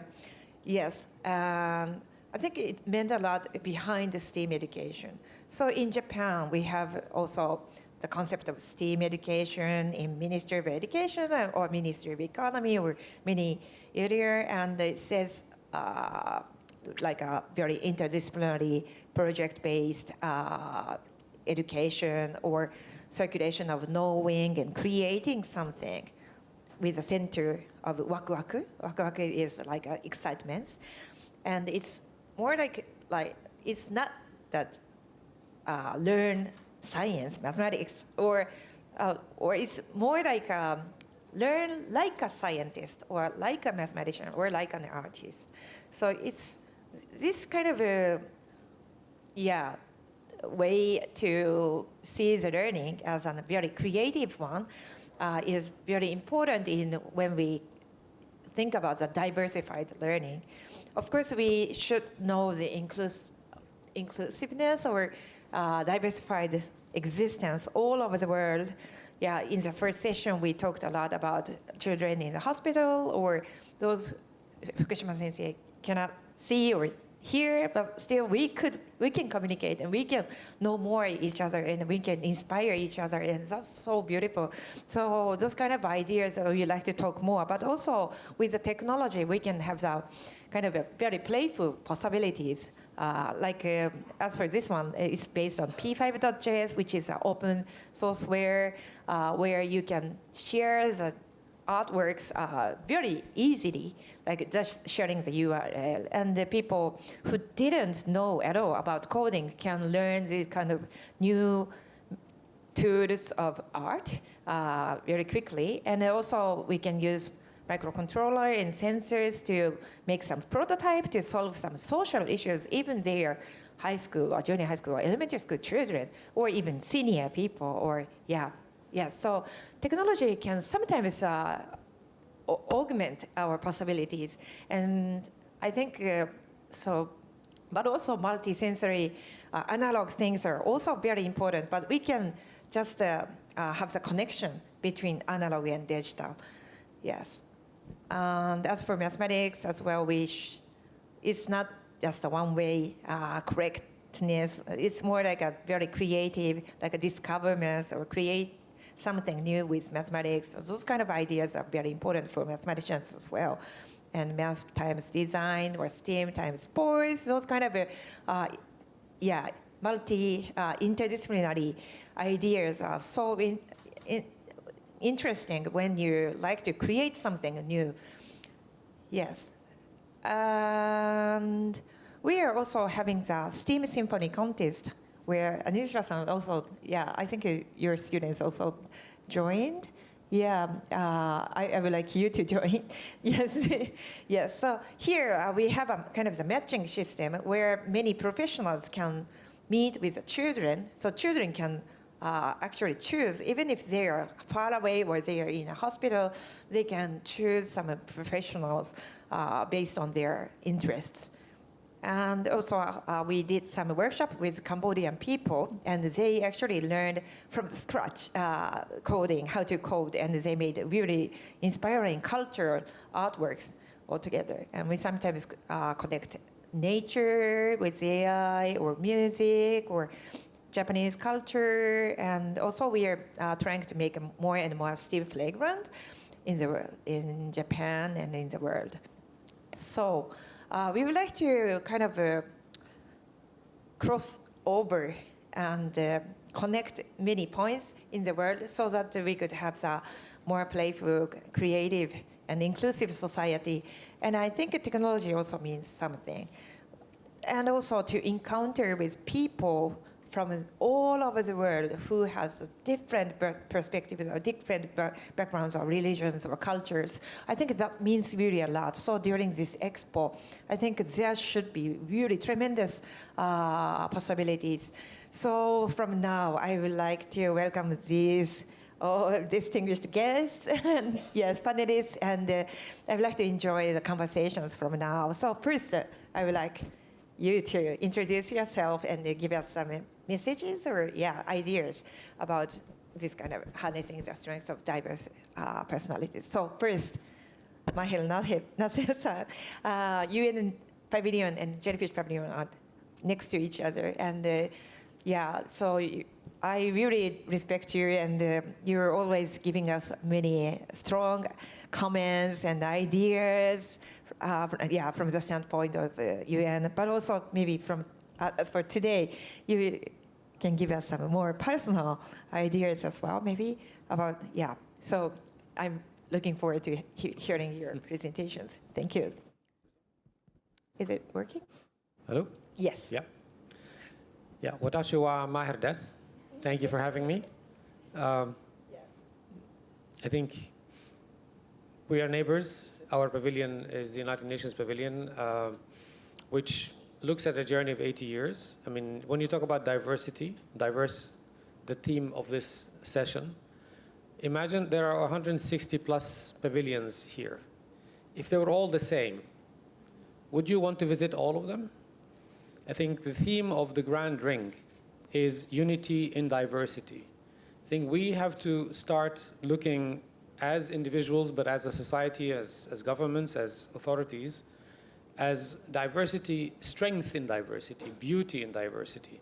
Whether that is diversity of us as individuals or as nations or as cultures or as artists, it strengthens us. Now, in society, it's usually the challenge is that when there's a majority that looks at minorities, and whether those minorities are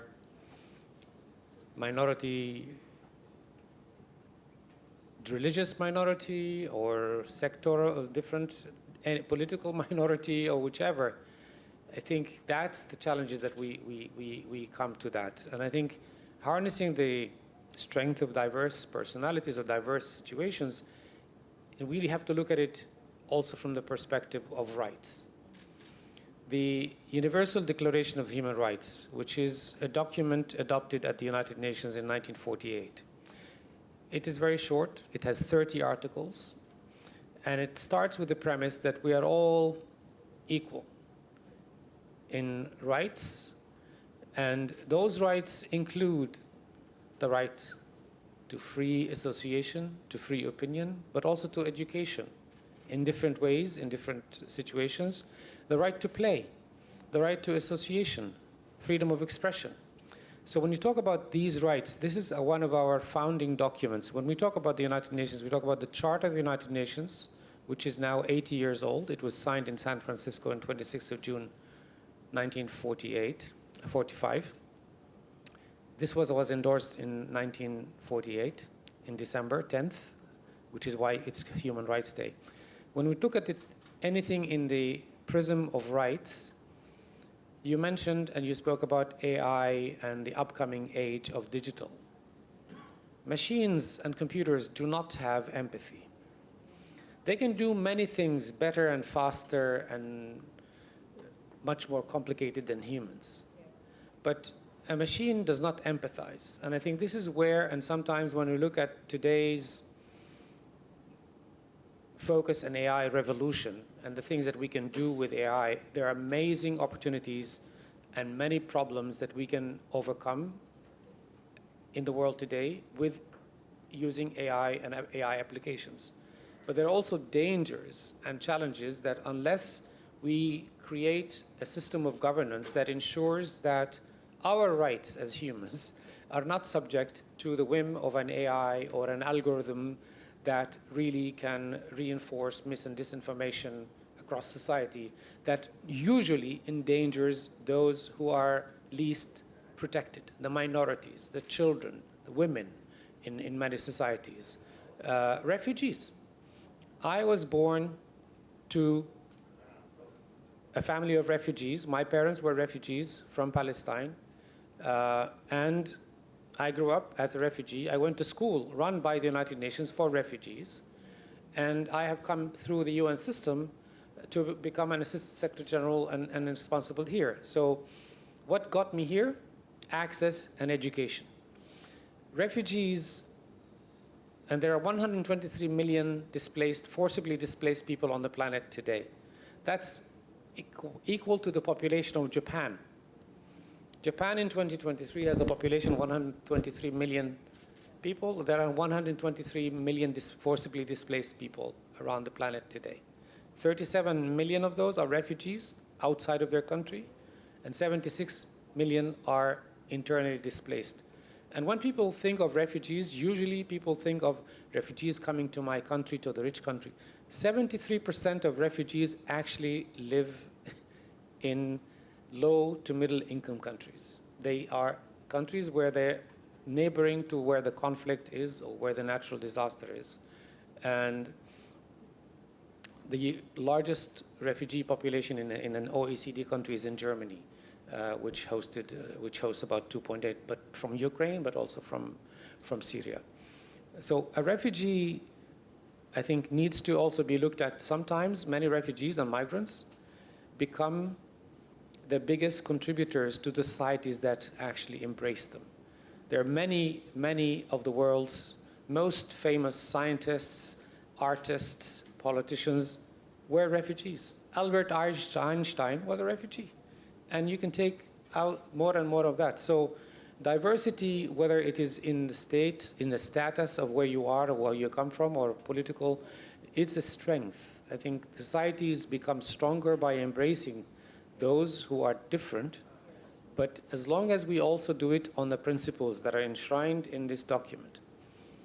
Universal Declaration of Human Rights, the principle, the additional principle that we have to start thinking of now, technologies and new technologies, like I said, can help us find solutions, but unless we actually anticipate what they could do, we could find ourselves in trouble years or decades later. The combustion engine was a revolutionary way for us to generate electricity, to travel, But look at the climate crisis that we are in today. It's because of all of our reliance on fossil fuels that we just burned beyond limits. We have overcome the planet's capacity to adapt and recreate new resources because we didn't think, we didn't know. We did know, but I think leaders have chosen ignorance. If you come to the UN Pavilion, you will find that the first conference on climate change was 1979 at the UN. The first time UN environment issues came to the UN was 1972. So we have known, we have these issues. And I think we have to now make sure that when we look at AI and digital, we just don't just take it for what it is. The UN has created, we launched global principles for information integrity because much of what AI is about information and communications. And I work in the field of communications. And I think when we talk about communications, what we are witnessing now is an erosion of trust, is a proliferation of mis and disinformation, hate speech. Conflicts are increased because of the capacity of people to exploit the technology and to basically spread hate and what makes people angry and upset. And I think I see that my time is up, so I will stop here. Maybe we'll come back to it. Thanks.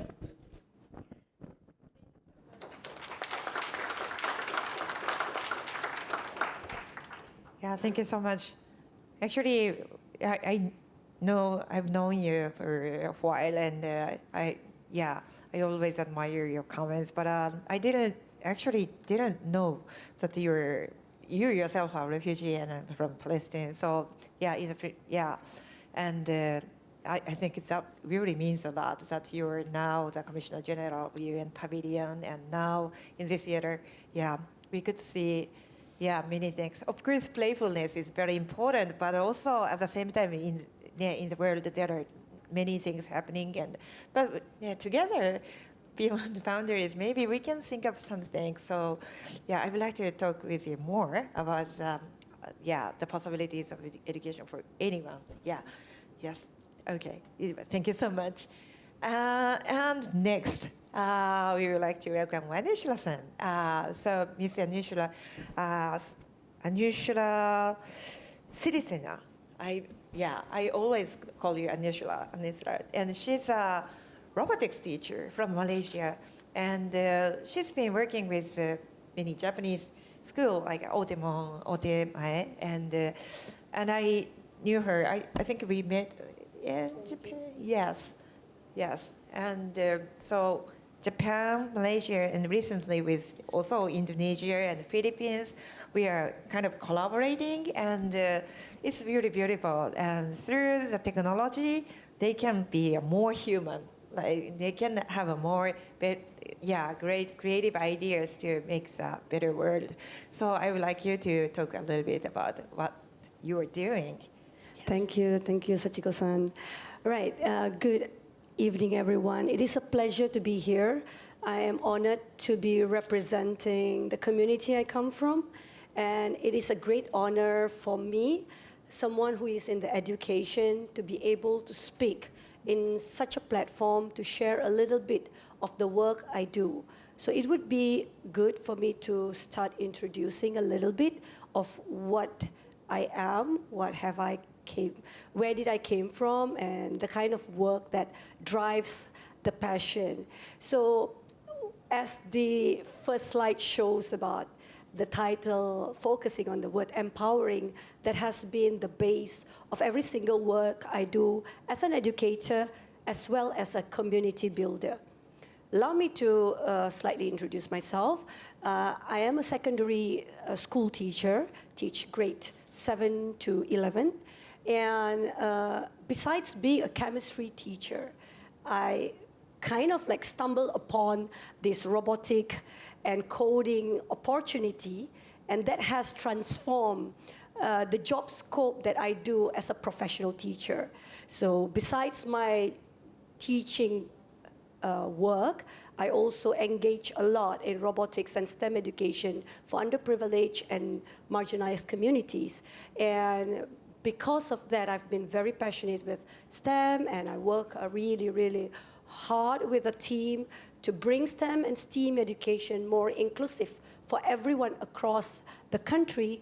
And I am now one of the working member in the curriculum reform that we are working in Malaysia for the next 10 years. And we are thinking about how we could unbundle the STEM, how could make it more inclusive, not just as how Nakajima-san said about it being a separate discipline, but how this could be coming into a picture that you do not separate or isolate the disciplines in STEM, instead looking at it as a bigger picture and a mindset instead of just subjects. Right. As I introduced earlier, the most important thing that drives what I do and what we do is rural education. As the SDG Goal 4 talks about quality education, I believe it is not a luxury, but a necessity for every single student, kids, to get quality education. And that is not really happening. A lot of the kids, I remembered Mr. Goda was talking about diversity and quality. Do we compromise quality because of diversity or vice versa? We don't have to do it. We actually can try to have both and think about how collectively we could move towards that. And because of that passion and equity for access, we strongly believe maker spaces as an agency, a platform that is great for kids at any level to start creating, making, enjoying, and fail through that process, because failing is learning. Right. Tenom Innovation Center is the maker spaces that we actually started to create back in 2018. When we started this in the rural community in Tenom, it's a very small interior district in Malaysia. Nobody understood what a maker movement is, when in the West, it has been there for 20 years. So it was very difficult to get the buy-in to make the people to understand at the district level, at the state level, to invest heavily on maker spaces and maker movement. It doesn't have to be all about money, it's more about people.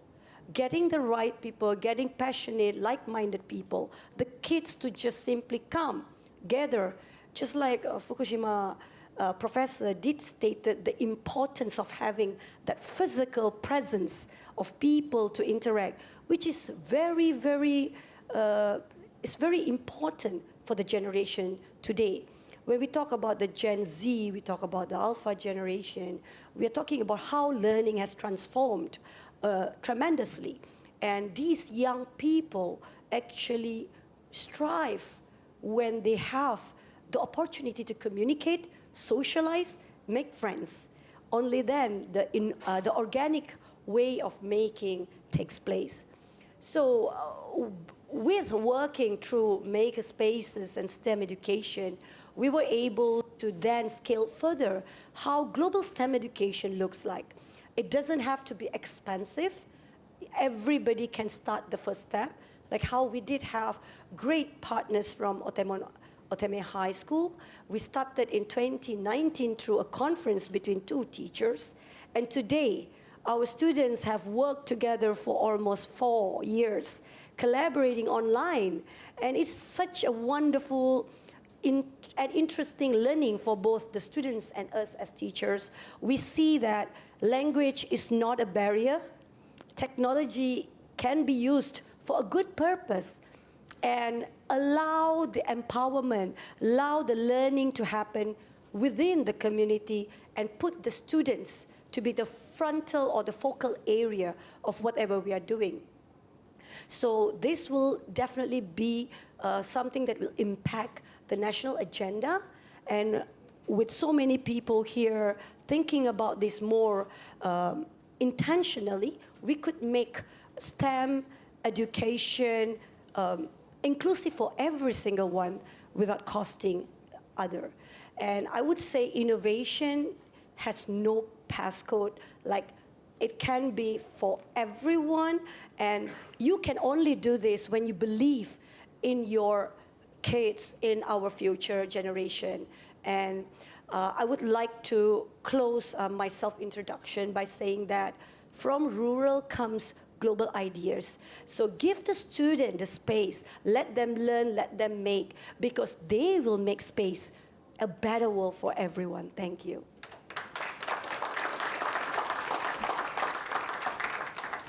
Thank you, Anishra. Thank you so much. Very passionate and inspiring talk. Thank you so much. Yes. And from here, Zak-san, again. So yesterday we actually had a discussion, and I'm so actually honored to welcome you, because I've been like a fan of Zach Liebman. So he's quite famous for your Instagram and as well. Of course, the artworks, but so every day he is showing us some very creative media art, and that's quite interesting. And is it? Yeah, I'm Okay. good. I'm ready. Okay, it's coming. Okay. So Zachary Liebman is an MIT Media Lab professor, and also today in the Jellyfish Pavilion. Thank you so much for doing the workshop. Great workshop, really creative workshop, and many children were enjoying that. And yes, I would like to hear some feedbacks about that as well. Yeah. Yes. Okay. So I think you. Yeah, I'm good. Okay. Yeah. Okay. Please go ahead. Okay, you can share the screen. So I start with a quick introduction to myself. I used to look like this. I studied fine art, painting, and printmaking. I had to get a job. Everybody was talking about web design and Y2K, and the world's going to end in the year 2000.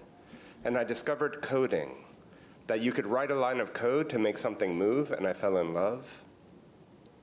And I write software, and I teach other people how to write software to make art. I'm a professor at MIT. I help run the Future Sketches group. We're quite interested in this relationship of art, design, technology, specifically what's happening right in the center. A lot of our work connects with the body, understanding the human body and how to connect it with computational systems. How to create playful interactions, how to take things which are familiar, like opening and closing your finger, and connect it to something which is unfamiliar. We make extremely weird things, playful typography. This is a project my students made, which is trying to find letters of the alphabet. Some are easier to find than others. This is drawing with the gesture, drawing with your fingertips. This is drawing with audio, which we can't hear right now, but this is as you're making sound, you're painting with sound in space, and you can walk through it. And I want to talk about how the technology meets diverse populations. This is a project that we did with a paralyzed graffiti writer. So this is a graffiti writer who has a disease called ALS, Lou Gehrig's disease. He's completely paralyzed, and we went out to meet him and show him the technology that we work on and get to know him and his family. And he uses eye tracking system, so he communicates with his eyes. And we built a low-cost, open-source, open hardware eye tracking system for him to draw graffiti. We spent a lot of time thinking about his style and his love of letter forms, and we built a tool for him to draw with his eyes. So as he's looking at the screen, it's like clicking, and from those points he makes lines, and from the lines he makes letters. And this is what it looked like when he's using this eye tracking system. And then we were thinking, what is the next step when he could draw graffiti using his eyes? And so we projected the graffiti on the street, and then we streamed it back into the hospital. So he's drawing graffiti, and we're presenting it and coming back into the hospital. And we were quite interested in connecting the body and computation in different ways, here using the eye movement to draw. And he made really complex drawings. He said, I haven't drawn anything since 2003. It feels like taking a breath after being held underwater for 5 minutes. And he continues to make drawings. My favorite part of this project, we were invited by a family, and their son was hanging out with us, and he built his own version of the iWriter out of toys. And I always think about the power of art to inspire the next generation. And here is a really concrete example. This is a project about connecting computation with addiction. This is an article about addiction for the New York Times. we have a really serious problem in America with opioid addiction. And the authors of this article interviewed dozens of former addicts about what their body goes through different stages of addiction. And then we commissioned a dancer to interpret those quotes with her body, to perform those quotes, and then wrote software to understand the movement of the body and track it and try to come up with the visual language to describe addiction. So as you're reading this article, you're learning about the different stages of addiction. So gateway, this is when you start to take a drug. Tolerance is when your body builds up a tolerance for the drug that you're taking. Withdrawal is what you feel like when you stop taking the drug. Addiction is when you have to keep taking the drug in order to maintain a kind of baseline.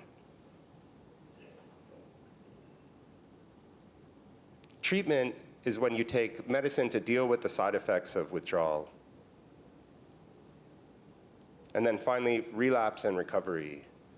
And this article and these visuals are used in recovery centers. And I'm I feel quite touched to be able to work on a project like this, to try to use computation to express these ideas. I'm gonna show a few kind of random projects about drawing and computation and creativity. This is a project that, again, taking something familiar like your phone, you draw on it, but using the sensors in your phone. So as you rotate your phone, the drawing moves in 3D. So it's taking two-dimensional drawing, but as you rotate your phone, turning it into a kind of three-dimensional drawing tool.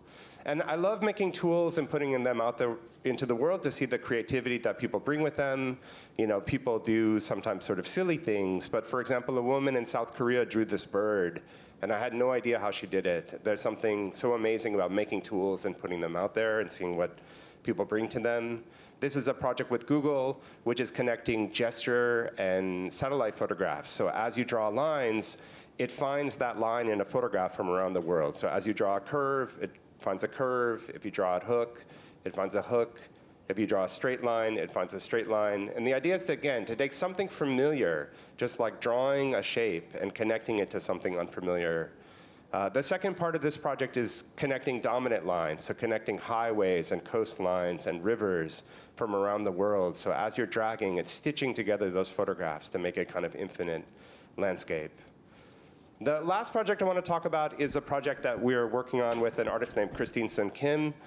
She's a Korean-born artist who's living in Berlin now. She's born deaf, but she makes artwork about sound, about her interpretation is about sound, and also the language and politics of signing and deafness. So we've been working with her around a project around the word same. So there actually are multiple ways to sign the word same. You could say things like, we're the same, or it's always the same, it's so boring. So we created software where she's signing and we're tracking the movement of her fingers to create a shape. So these are all the shapes of the different versions of the word same. It's a website where you can come to and learn about these shapes, learn about the meaning of these different signs. We've created these shapes with her. And then also created an interface where you can learn the sign along with her. So she can teach you the sign, and you can create a shape together with her. And in the end, you wind up with two different shapes, her shape and your shape. So it's kind of meditations on the word same. Finally, I teach at a place called MIT. At MIT, there's a phrase they always use, demo or die, that you always need to make a demonstration of what you do. But I think the word demo is a bad word.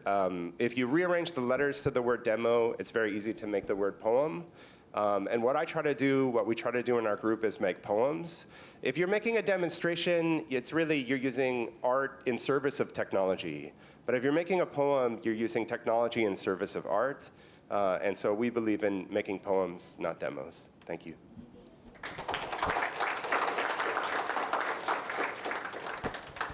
So interesting. Yes, we would love to play with that. Not just hearing, but if there's a demo space, but not demo, poem. Poem is important. So I think that's, really inspired us, I think. Later I would like to talk more. And the last, thank you so much for coming here to Japan from Thailand. Yes. And Suhun-san were born in Korea. Were you born in Korea? Yes, I was born in Korea. Yes, yes. And now in Thailand, and she's working for UNESCO. And I'm very, very happy and honored to welcome you here to have your presentation. So thank you so much. So Suhun, Kim-san, could you please start your presentation? Thank you so much. Well, thank you very much, Nakajima-san. It's really a pleasure to be here. It's my second time in Osaka, but my first time was 40 years ago. So it's really good to be back, although I don't quite remember what it was like 40 years ago. So thank you for this invitation as well. So by way of introduction, I'm a regional director in Bangkok, and I oversee many of the countries across the Asia-Pacific region. Including, of course, fragile contexts, as many of you know, that hit the headlines of the news today. But what I like to be known as, or what I consider myself to be, is I like to consider myself to be a lifelong learner and a connector across diverse fields like education, culture, the sciences, as well as communication information. Just by way of a little bit of background, I started my career as a diplomat, and then I moved on to the UN agencies, and it's now been 15 years, and I've worked across 5 different UN agencies. But what the constant is across all those, the 25 years I've worked in, is actually learning. Because learning is really about, how we create things, how we live things together, and how we build peace. And we need that so much in the world that we live in today. That's also why I believe I came to UNESCO 2 years ago. At the heart of what we do at UNESCO, it's really about building peace, and I will speak more to it as I go through a little bit of introduction on UNESCO. So when I say UNESCO, the United Nations Educational, Scientific, and Cultural Organization, what comes to your mind? World Heritage Sites, right? That's probably what we're best known for. And we have that here in Osaka Prefecture as well, the Mozu tombs, and not too far from here, the historic monuments in Kyoto. And then, of course, it's not just the built heritage you're looking at, there's also the living traditions, what we call living heritage. And sake making was most recently inscribed as a living heritage in UNESCO just last year. And washoku, the traditional Japanese cuisine, is also part of this. And of course, we have the biospheres, the biosphere reserves, and the global geoparks as well. But what's really important here is not just the recognition, to preserve and to conserve. It's really about the connections that we have across borders, but also across generations. But what's even more important about the humanity's greatest creations as such is really about not just owning it, it's about sharing. Shared heritage is what really brings us together, and that's where UNESCO invests its effort and work on. And hence, the title of my presentation today is From Heritage to Horizon. Now, just a little bit on the history of UNESCO. It was founded in 1945 in the aftermath of the Second World War, just like the United Nations. In the constitution of UNESCO, the founders said, since wars begin in the minds of people, it is in the minds of people that the defenses of peace must be constructed. And based on this, UNESCO works to work on how to actually create that peace by shaping and changing what affects the minds of people. And here we have, as it's highlighted in the name of the organization, we work through education, the sciences, natural, the oceans, the social sciences, culture, and communication and information. UNESCO is the lead agency for SDG 4, you will know well, on education, inclusive and equitable education. And of course, on the sciences part, many of us here talked about the AI technology. But we're not just here to talk about technology as technology. UNESCO brings in the values, the human rights perspective, and hence, not too long ago, in 2021, UNESCO adopted the recommendations on the ethics of artificial intelligence. And mind you, 2021 is actually before the launch of ChatGPT. Culture, UNESCO recognizes just about 1,200 built heritages, the World Heritage Sites, and honors just around 800 traditions, living traditions, bringing together communities. And of course, communication and information. We believe that the anchors and the foundations of democracy and trust are built from safeguarding freedom of expression. Now, a little bit of UNESCO in action. So we work across Asia Pacific around 40 countries, and we work around all of the mandate areas. But what I want to highlight just here, as you see on the screen, is again the ethics. Most recently in Bangkok, just at the end of June, UNESCO co-convened UNESCO Global Forum on the Ethics of AI, bringing together governments and private sector, academia, all the multi-stakeholders, not to talk about the technology itself. It is important, but about the ethics, so that we understand how technology can better serve humanity. And not just about developers and platforms, but really about the people at the center. We also work on creativity. I think we also talked about creativity. And the creative industries, we harness the diversity of people to come together around creativity. So that, for example, jazz is music, and Nakajima-san, you're a jazz player, you're interested in that, but jazz is not just music. It's the rhythms and the improvisation that brings connection, and that inspires young people. And this is how UNESCO works through the diverse creativities that the world offers. And of course, I can't forget education.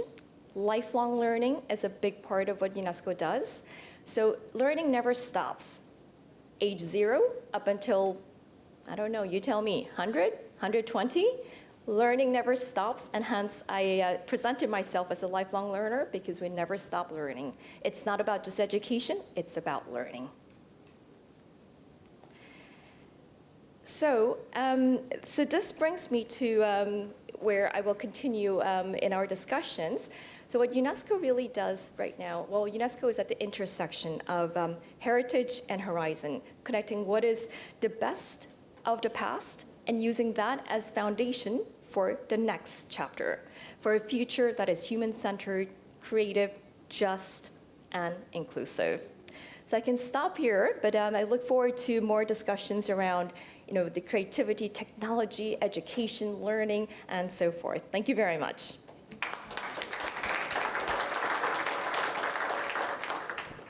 Thank you so much, Kim-san. Yeah, it really inspired me. Thank you so much. Yes. So I would like to talk more later on. Yes. So from now, we would like to do the kind of the discussion. But yeah, then I would like to ask you each, and if you have anything you would like to add, yeah, please feel free to do so. So first, Maher-san. So as you know, in Japan, maybe almost all the children knows about SDGs. Here, yes.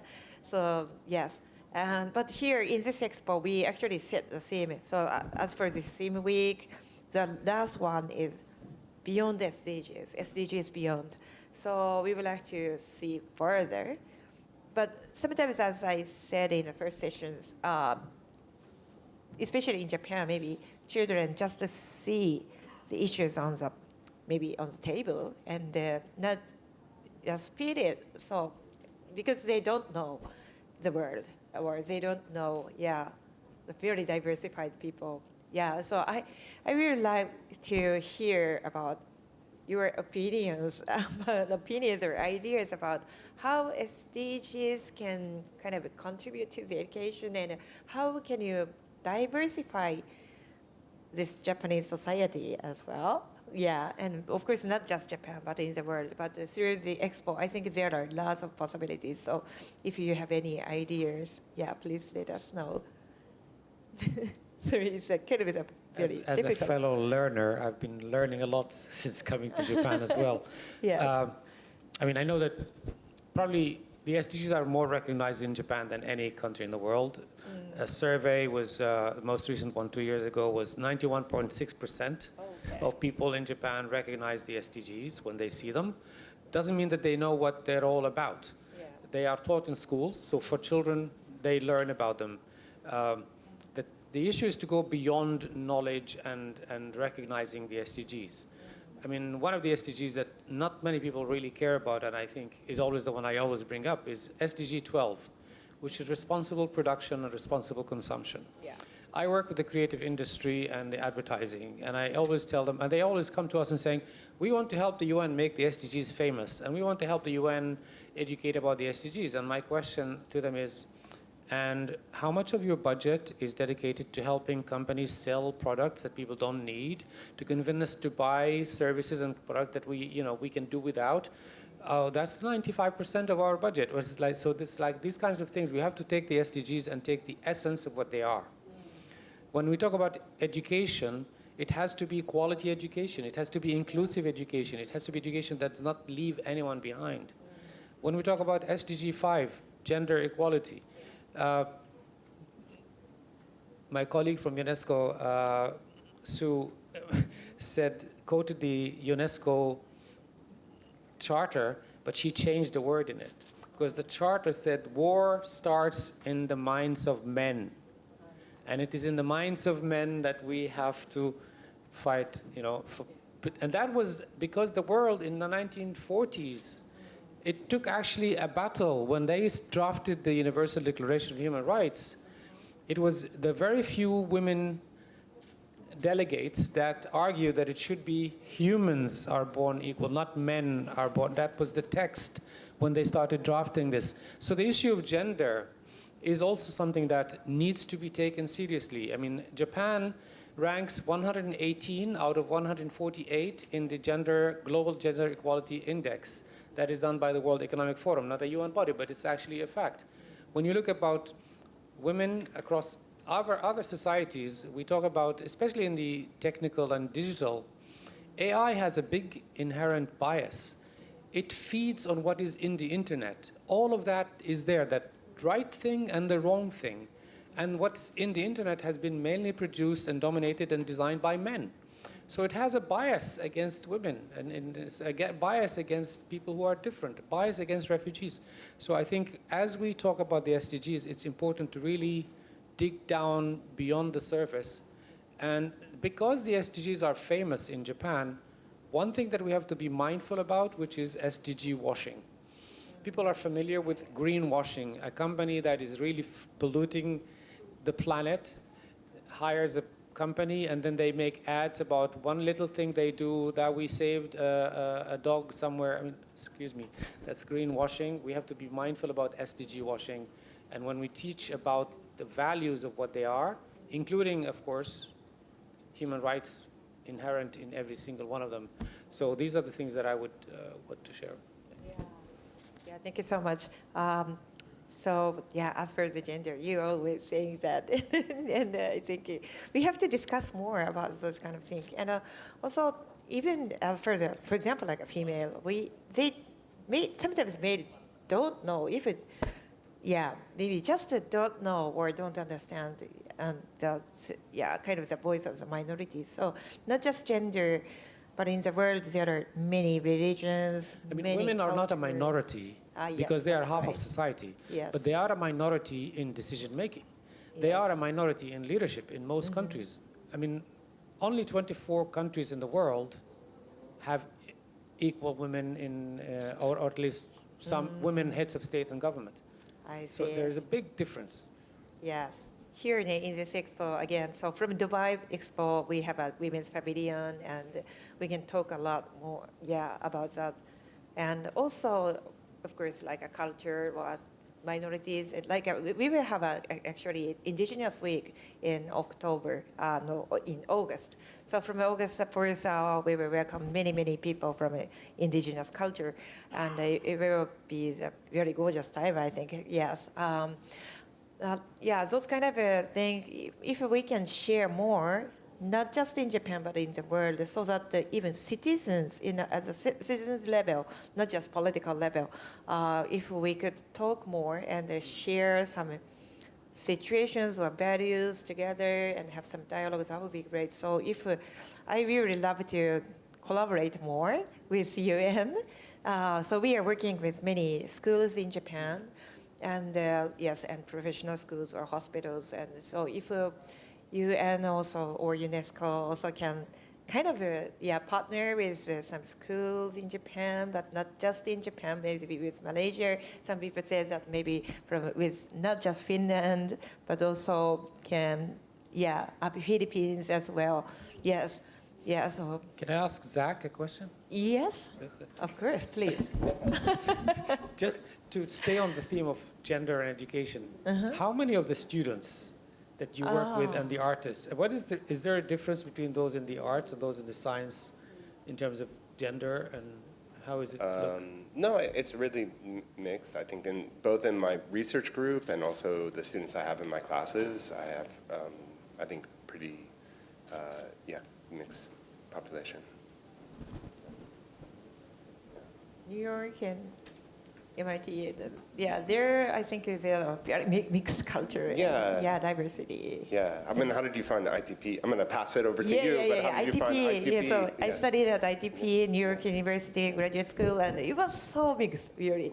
Gender equality, and we had actually blind person, student, classmates, and he always gave us many ideas when he's also tolerant and made some prototype every time, and it was so interesting. And so those kind of diversity we need, and it always give us some hints of the innovation. So yes, but here in Japan, actually, for example, in mathematics, we have very few percentage of female researchers, and even in engineers. So maybe here, and Nisha-san, I would like you to talk. I know that you have many female girl students, and you yourself are kind of the leader, yes. And but I think, if we're, I don't know, in some environment, females or girls can, enjoy their creativity and sparks out. So how do you do that? All right. So I don't know what is Malaysian ranked in the gender, but I believe. Look it up for you. Yeah. Okay, great. All right. So for Malaysia, we don't see a huge significant difference when you are in school. But when we talk about STEM education, robotics and coding, that's when the difference comes in, pretty significant. Because when I started it, I started with 2 other fellow female teachers, and nobody understood what we were doing because we were female. Like, it would have been different if it is 3 guys standing in front talking about coding. But when it is a female, everyone's like skeptical a little bit. And we work a lot with students. And the interesting part is it's always the boys volunteering first before the girls. Even the boys rarely wants to do more unless they like it. Yeah. So with my experience working with primary school, secondary school, or even university level, we realized that the girls feel more comfortable when the boys are not around. Yeah, it took me a few years to understand that. And I was saying, like, I'm here with you. Why are you hesitant of making and creating with the boys around them? But somehow, it made a huge difference when I started programming classes or workshop, girls led by girls for girls, instead of boys handling the whole workshop. It kind of started to switch where the kids are more open to come over to the maker spaces. The girls are. It took me 5 years to finally have the head of Makerspace a girl, which is this year. It took me 5 years. So it is not easy for the boys to listen to the girl as a leader. And it's also the way boys think and girls think can be pretty different. And we need some kind of a medium or platform for them to learn this diversity in the way we interact, we process, we learn and we make. And finding the balance and learning the diversity, I think is a great, great learning for us at the school and at Makerspaces. Yeah. What is the key to have this kind of thought? like so you had 5 years to come, but what was the key? I think it's building confidence, Building giving confidence, them I that see. opportunity and building confidence because, when you are in a society where male are so dominant, it's really difficult for the female to feel safe to stand in front and talk. Yeah. Yeah, one more question about Makerspace, because I really love Makerspace, but here in Japan, again, it's called usually Fab Lab, but not, when we do that, and with the university students playfully doing that, we have a very great success. But sometimes in the rural area, there is a Fab Lab, but not so many people are joining because of the maybe human who is there. So I think you're kind of promoting Makerspace in your country, and what is the key in the Makerspace? I think the key for such movement to actually catch fire, I think we have been talking about it throughout the session today, it's human. It is very, very important to start with the people, with the human, instead of tool, space, and infrastructure. Yes. A lot of time when it is a top-down initiative, that's what happens. Yeah, I see. But again, believing in what the locality has to offer, where the community comes from. If it's near the ocean, probably they are more interested in making something that got to do with the lives of the ocean. Or when they are in the island areas, then they have something more interested with altitudes and species of plants. So it's very, very important to start with the people and what they have by working and building on the strength of the local resources. Yeah, that's really important. And yes, thank you so much. Really, yeah. Okay, so Saki-san, I know that you're also the kind of founder of Open Frameworks.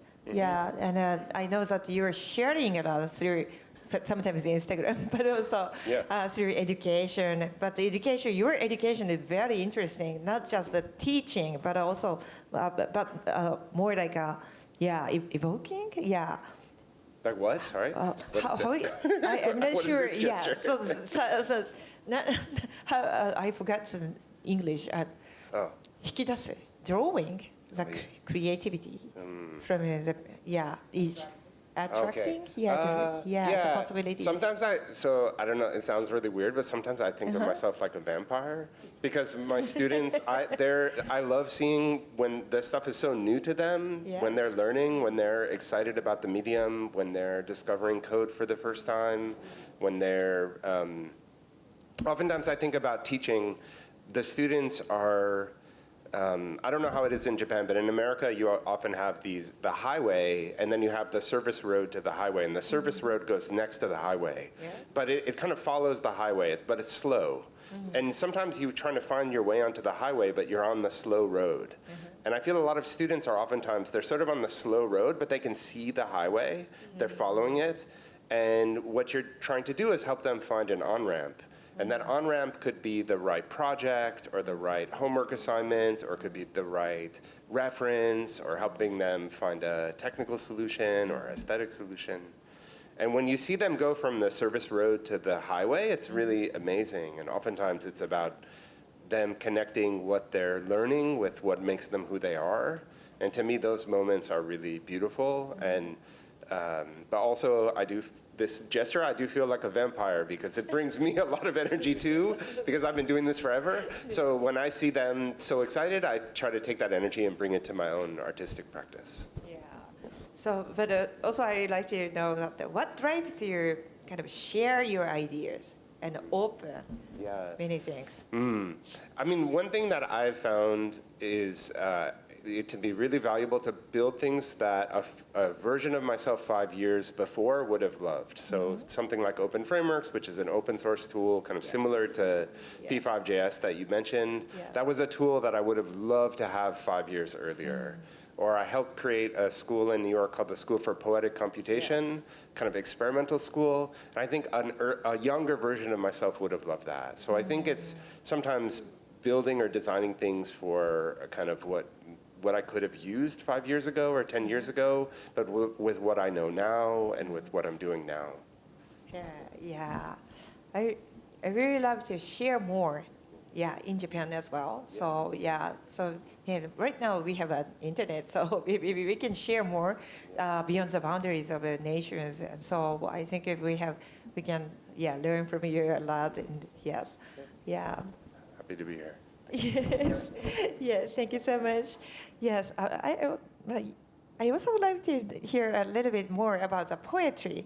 You focus on poems. Yes. And I think that means really a lot, not demo and poem. Yeah. I would like to hear a little bit more about that. Yeah, so a poem is, I love poetry because it's you trying to use the right words in the right order to express what it means to be human and what it means to be alive.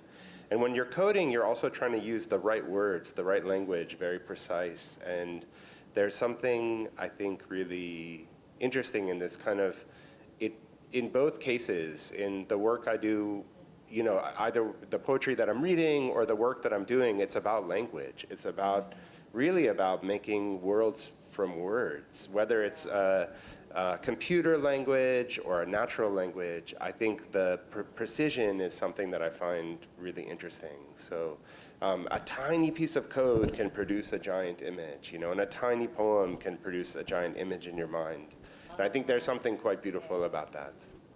Oh, that's beautiful. Coding for PC, but poems for maybe human beings. Yes, to produce something. And yeah, that's so beautiful. Thank you so much. And Kim-san, so it's related somehow to the poems, I think. So yeah, in this area, people tend to just be here in front of the PC and get connected with people all over the world. But I think we need some more, like empathy or yes. So I think through education we can do some things. I would like to hear your ideas about that. Well, thank you for that very important question. Did you know that the average teenager spends 7+ hours in front of a screen, be that iPhone, computers, tablets, 7 hours, and this is just outside of school. So if you add how much time that teenagers spend in front of screens, I think this is something we really have to think about.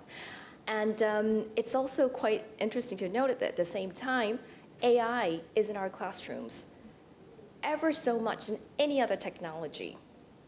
And yet, we see that 6 out of 10 students around the world graduate from primary school, so leaving primary school without minimum proficiency in reading and mathematics. So what this tells us is it's not a question of technology per se. We have to look at then what else? It comes to humanity. It comes to humanity, and the question that we really should be asking ourselves around here when we talk about technology, diversity, personalities, and education is, what makes us truly human? And how can we make sure education stays truly human? I think that's really the big question we're all trying to answer, and I don't think any of us have, the perfect answer or formula right now. But from UNESCO, maybe I'd like to share 3 perspectives, and it's also building on what I said at the beginning, lifelong learning. So first of all, what we say is we need to go deeper and not just faster. And I say this because MIT recently had a very good study, interesting study, where the study asked 3 groups of students to write reflective essays. The first group was asked to write just using your own minds. Right? The second group was allowed to use Google. The third group was allowed to use ChatGPT. Guess who finished the fastest? ChatGPT group, right? But guess who also forgot what they wrote the fastest? Again, the ChatGPT group, right? So what it really tells us is that you need to use your minds. You need to use, activate the learning and, be alive, as all of us said. So in UNESCO, what we really support is the social emotional learning. So it's not enough just to get instruction. We need to make sure that there's social and emotional skills that are built into each and every learner, and this starts with teachers. So investing in teachers is so critically important, like yourself, right? And it's very concerning that until 2030, we had committed to add additional 44 million teachers around the world, and yet we're far from it. So investment is critically needed. And on top of that, we had also agreed, the leaders who had gathered in 2015, that we would actually invest at least 4% of GDP to education, and we're not there yet, especially in the least developed countries. And this is very concerning. And then, of course, the second point we also espouse to is really designing for empathy. Empathy just doesn't happen accidentally. It doesn't just come across. We have to build that into our learning. Teachers have to also build that into pedagogies. So it's something that we ascribe to sitting down, thinking about what empathy means, and ensuring that learners have that empathy built into their curricula, which is something that we support. And you mentioned, UN and UNESCO working more with schools. So UNESCO has Associated Schools Network. We work with some 12,000 schools around the world, and this is from primary school all the way up to university. So we're really, of course, looking to expand on this network. And in sciences, in empathy, building empathy, sciences is also critical. You mentioned STEAM, right? Arts. We need to introduce arts into sciences, the natural sciences. And this is where we're also working on education and arts, education and the science and education, but building arts into that component, which is really a critical part.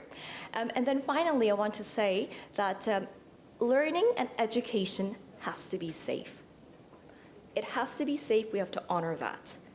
And because when a learner feels safer, he or she will learn much better. Play, joy, fun is all part of it, but we have to keep that space safe. And so UNESCO has come up with this Happy Schools framework, and this allows a holistic approach. It's about the well-being of the learner. And when children are seen, they also lead better. And when teachers are also able to inspire, they're able to actually become a more, I would say, comprehensive being, where we learn to respect each other. We learn to listen. And only then can we build the trust that we need in this world and age. And only then can we have children speaking to each other across borders and across cultures. I want to maybe conclude with a saying, and this might sort of put everything together, the spirit of being in Japan. Kokoro. It's the mind, it's the spirit, it's also the energy, it's a comprehensive togetherness. And why this is so important is because education is not just about informing our brain. It's about awakening the kokoro. And this, we cannot, this AI machines cannot do. It can't be replaced by humanity. Thank you.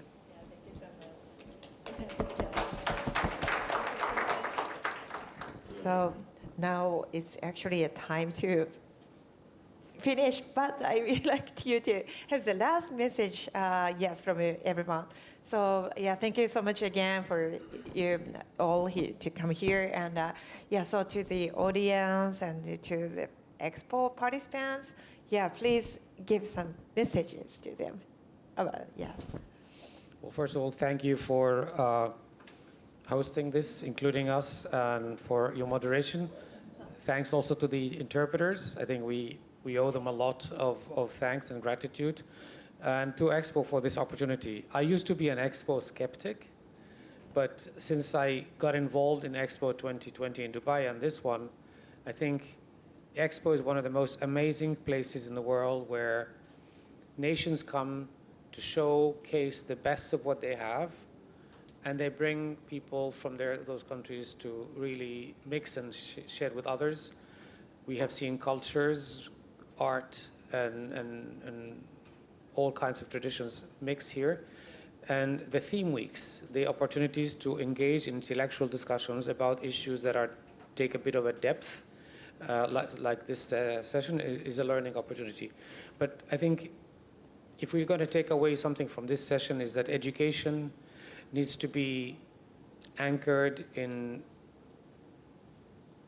encouraging students to have critical thinking, learning listening, and to have empathy. I think once they are equipped with these three tools, we will have a better future. The past generations have not left us with a good situation, including my own. But I think as we look forward to the future, the more people learn, they have to understand that machines can do things faster and quicker, but not necessarily better for humans. Since we now save numbers on our phones, I used to remember in my head at least 50 telephone numbers of families and friends. And now I don't know even my own number because it's just on the screen on my phone. So the lesson here is that in the same way when we start using ChatGPT, like the students who forgot the assignment, we will just let it be for the machines. And the machines could actually eventually, if they become self-aware, the scenarios that are being discussed could not be fiction.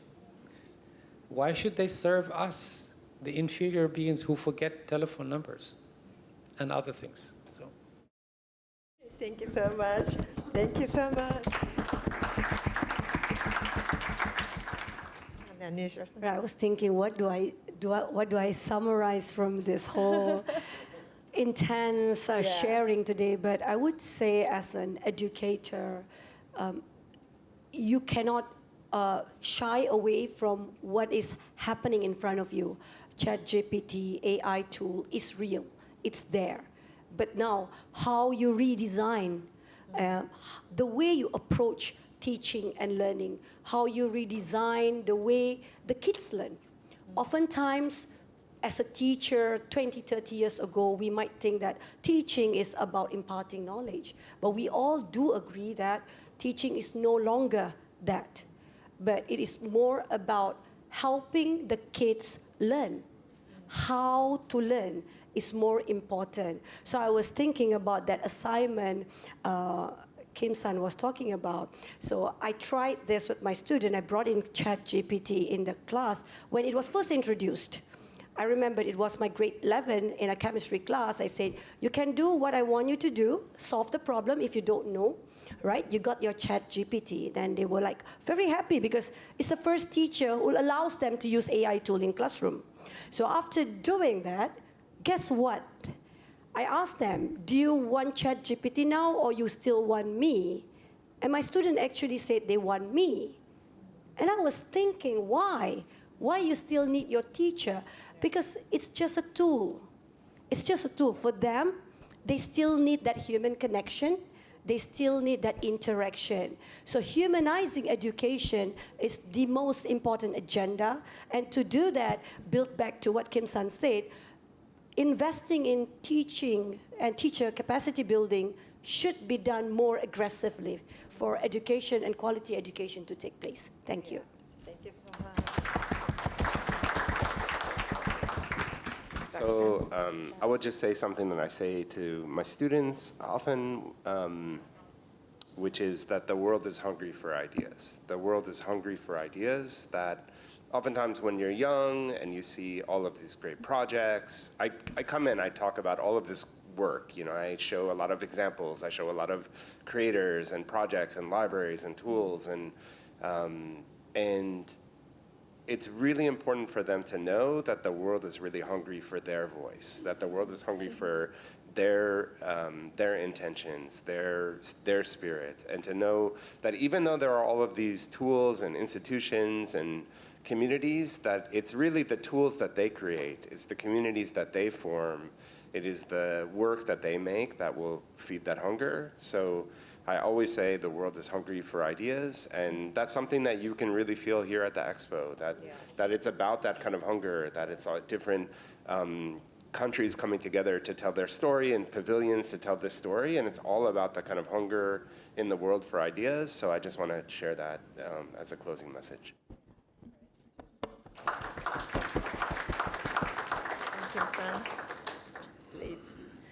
I always get the honor of going last, which is also the hardest, but let me try. So 3 points from my side. So we do live in a world that is rapidly changing, and there are so many disruptions that's happening. But there's also a reason to be, optimistic, because it's us who create that future.